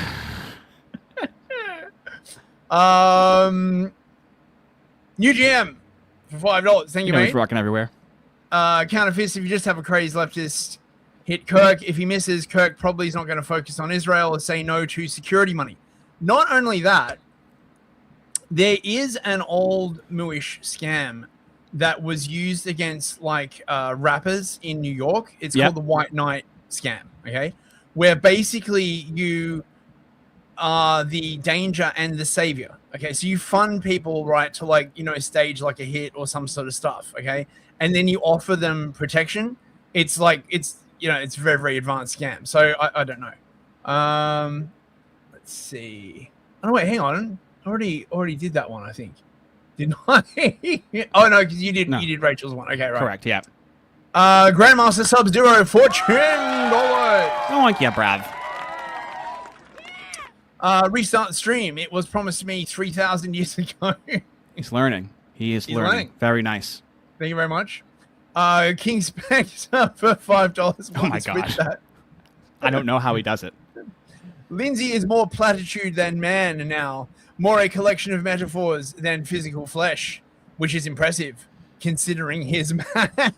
Dude, it is all platitudes. It honestly, it's a slow manifestation of what you have in the UK when we listen to them, right? Obviously, yours is far superior than what we have in terms of being frustrating, but it's that same platitudinal delivery every single time where it leads nowhere. He is like a catonic horror of platitude. Catonic horror. Bon Bon Nom for $5. Thank you very much, mate. Will you guys ever do video streams going over the subversive messaging of movies, especially animated kids movies that have their influence? On this stream, probably not, but you could check out my stream, Clown-Based Lifeforms. We do kind of like stuff on there. You can find me on Newsfist on YouTube. Yes, they do much more media analysis than I do. New GM for $5. Thank you, mate. This kind of makes sense. Whoa, evil seduction. Yeah, it's evil and the right. It's evil and seductive. Okay. Evil and seductive. King Spectre. Oh, I get Brad. Funny story. Funny story there. That was actually conspired between fellas behind the scenes, where somebody snagged that to send to him. Heaven forbid someone have a realist, tactile view of the country and not just spend every day spewing meaningless platitudes while communists burn the nation down. Yeah, I know. Oh my god, imagine being that kind of like a person, right? Right. You have to do fucking nothing, right? Total Blackout Painting for $10. Old Jeb here has the head of a Somali and the mouth of a moo. YouTube censorship is so dumb. It's all right. It's all right. We know what you meant. Deep Calm for $5. Blah blah blah, and so on, etc. Yada yada yada, and so forth. James Lindsay founded new discourses. Yeah. Yeah, precisely. The founder, Sunday yeah. Math. Everyone left. Sunday Math for $5. Sorry, I'm late. Can you restart the stream? Also, I think Pansy Powers and Sam Shitmoon. Sam Shitmoon. is that the two seat fillers? I don't even know who they are, man. I love how Sam Shitmoon gets through there. Okay. Maybe we should just make Shitmoon into a pejorative so you can get it through. King Spectre again for $5. Inside of James, there are two wolves. Both are retarded. Yes. And he oscillates between the two retarded wolves, never knowing which one is which. Sunday Math for $5. Why is this guy touching my rocks? Stop touching my rocks. Leningrad for $10. Lenny, baby. Can you restart the stream? If I 10x it, I might catch up before you read the super chat and actually restart.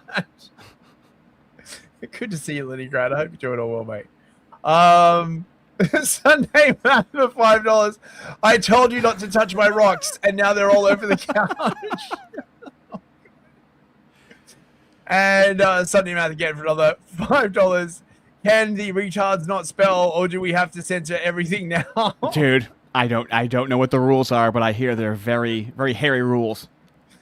Oh my God, look at that. Dog vomiting causes symptoms and treatment. Oh, dude. He is wearing the attire of a man that would be explaining that. Where I am going to be, so oddly enough, we talked about some black Foids tonight, or one in particular, and Jake Rattlesnake is going to be debating feminism with a black Foid, as luck would have it. I think our cycles are starting to match. It really is incredible. So that's where I'm going to be sending you fellas. Okay. So, yeah, dude, right? Dude, the dog vomiting still has me giggling. Dude, it's when he mentioned Newtsies. It's when he mentioned it, like, oh yeah, it must have been that Dugan talk. Well, he was fine for a long time.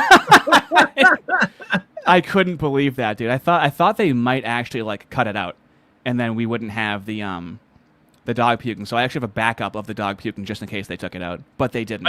I didn't even see it because I was listening to it on audio at the gym. He got it on camera. Oh, I feel bad for the dog. Imagine having to like listen to that bullshit. Oh, mate. It was really uncomfortable that entire straight minute. Yeah, and then Jeremy's just sitting there next to dog puke. They didn't really clean it up. They were just like put like something over it or something. I don't know, man. Don't use your dog as a prop. Just have your dog not there. Did they like light an incense stick or something? See, look, if they smoked cigarettes, it wouldn't be as much of a problem.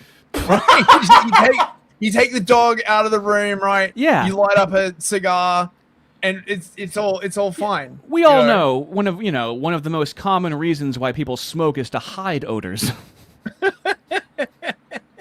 You got another Subi? Sometimes. Earl of Corgi for $10. Thank you very much, mate. Oh, yes, that is true. Oh, hello. Okay. I see what kind of show this is turning into. Okay. OF, you're gonna make me nudesy. Yes. Oh my God. Oh. It's that easy. I got to resize the dancing anime girl.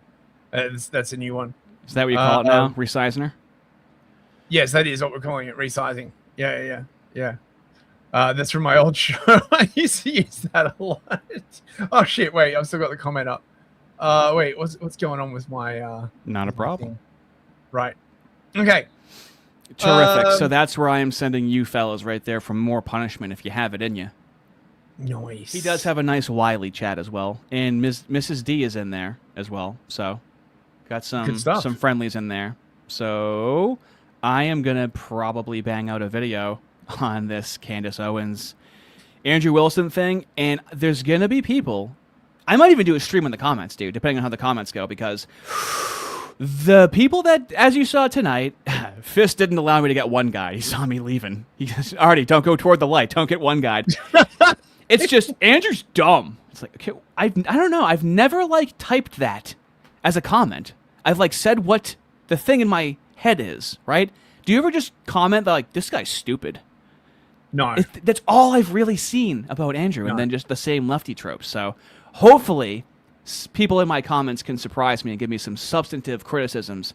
Andrew Wilson on that video coming out tomorrow because it's a very developing story that Fist can't wait for the video to come out. He's on bated breath waiting for it. Very important to him. Yeah, really. I won't even be able to sleep, mate. You heard it here first, bros. You got anything to do with hype? Ardy's lust for man flesh cannot be sated. No, I'll tell you I have like almost gay stories, you know, but not gay, right? Was that gay? Shit. Yeah. See, this is why we end at 9, fellas. This is what happens. This is after hours right now. This is why we end at 9. Okay. Ardy's like, look, we need to take 15 minutes to like interact with the chat. Okay, and this is what happens. This is the Why are you telling everybody what I tell you behind closed doors right now? No. Calling me a furry officer, that will not stand, right? Things that are true are absolutely, you can't say that. Oh my God. Worse, he was a goth, right? Is goth worse than furry? No. Goth is like respectable. The worst ones of all are the goth furries, though, right? Like the crossover, you know. Okay, you got anything to hype? Yes. Actually, wait. Do I have anything to hype? I'm not sure. Actually, listen. Check out the last episode of Clown-Based Lifeforms. It's over on my channel, News Fist. Search for it on YouTube. 2 words. If you just do 1 word, you still like clash with the Sri Lankan news channel.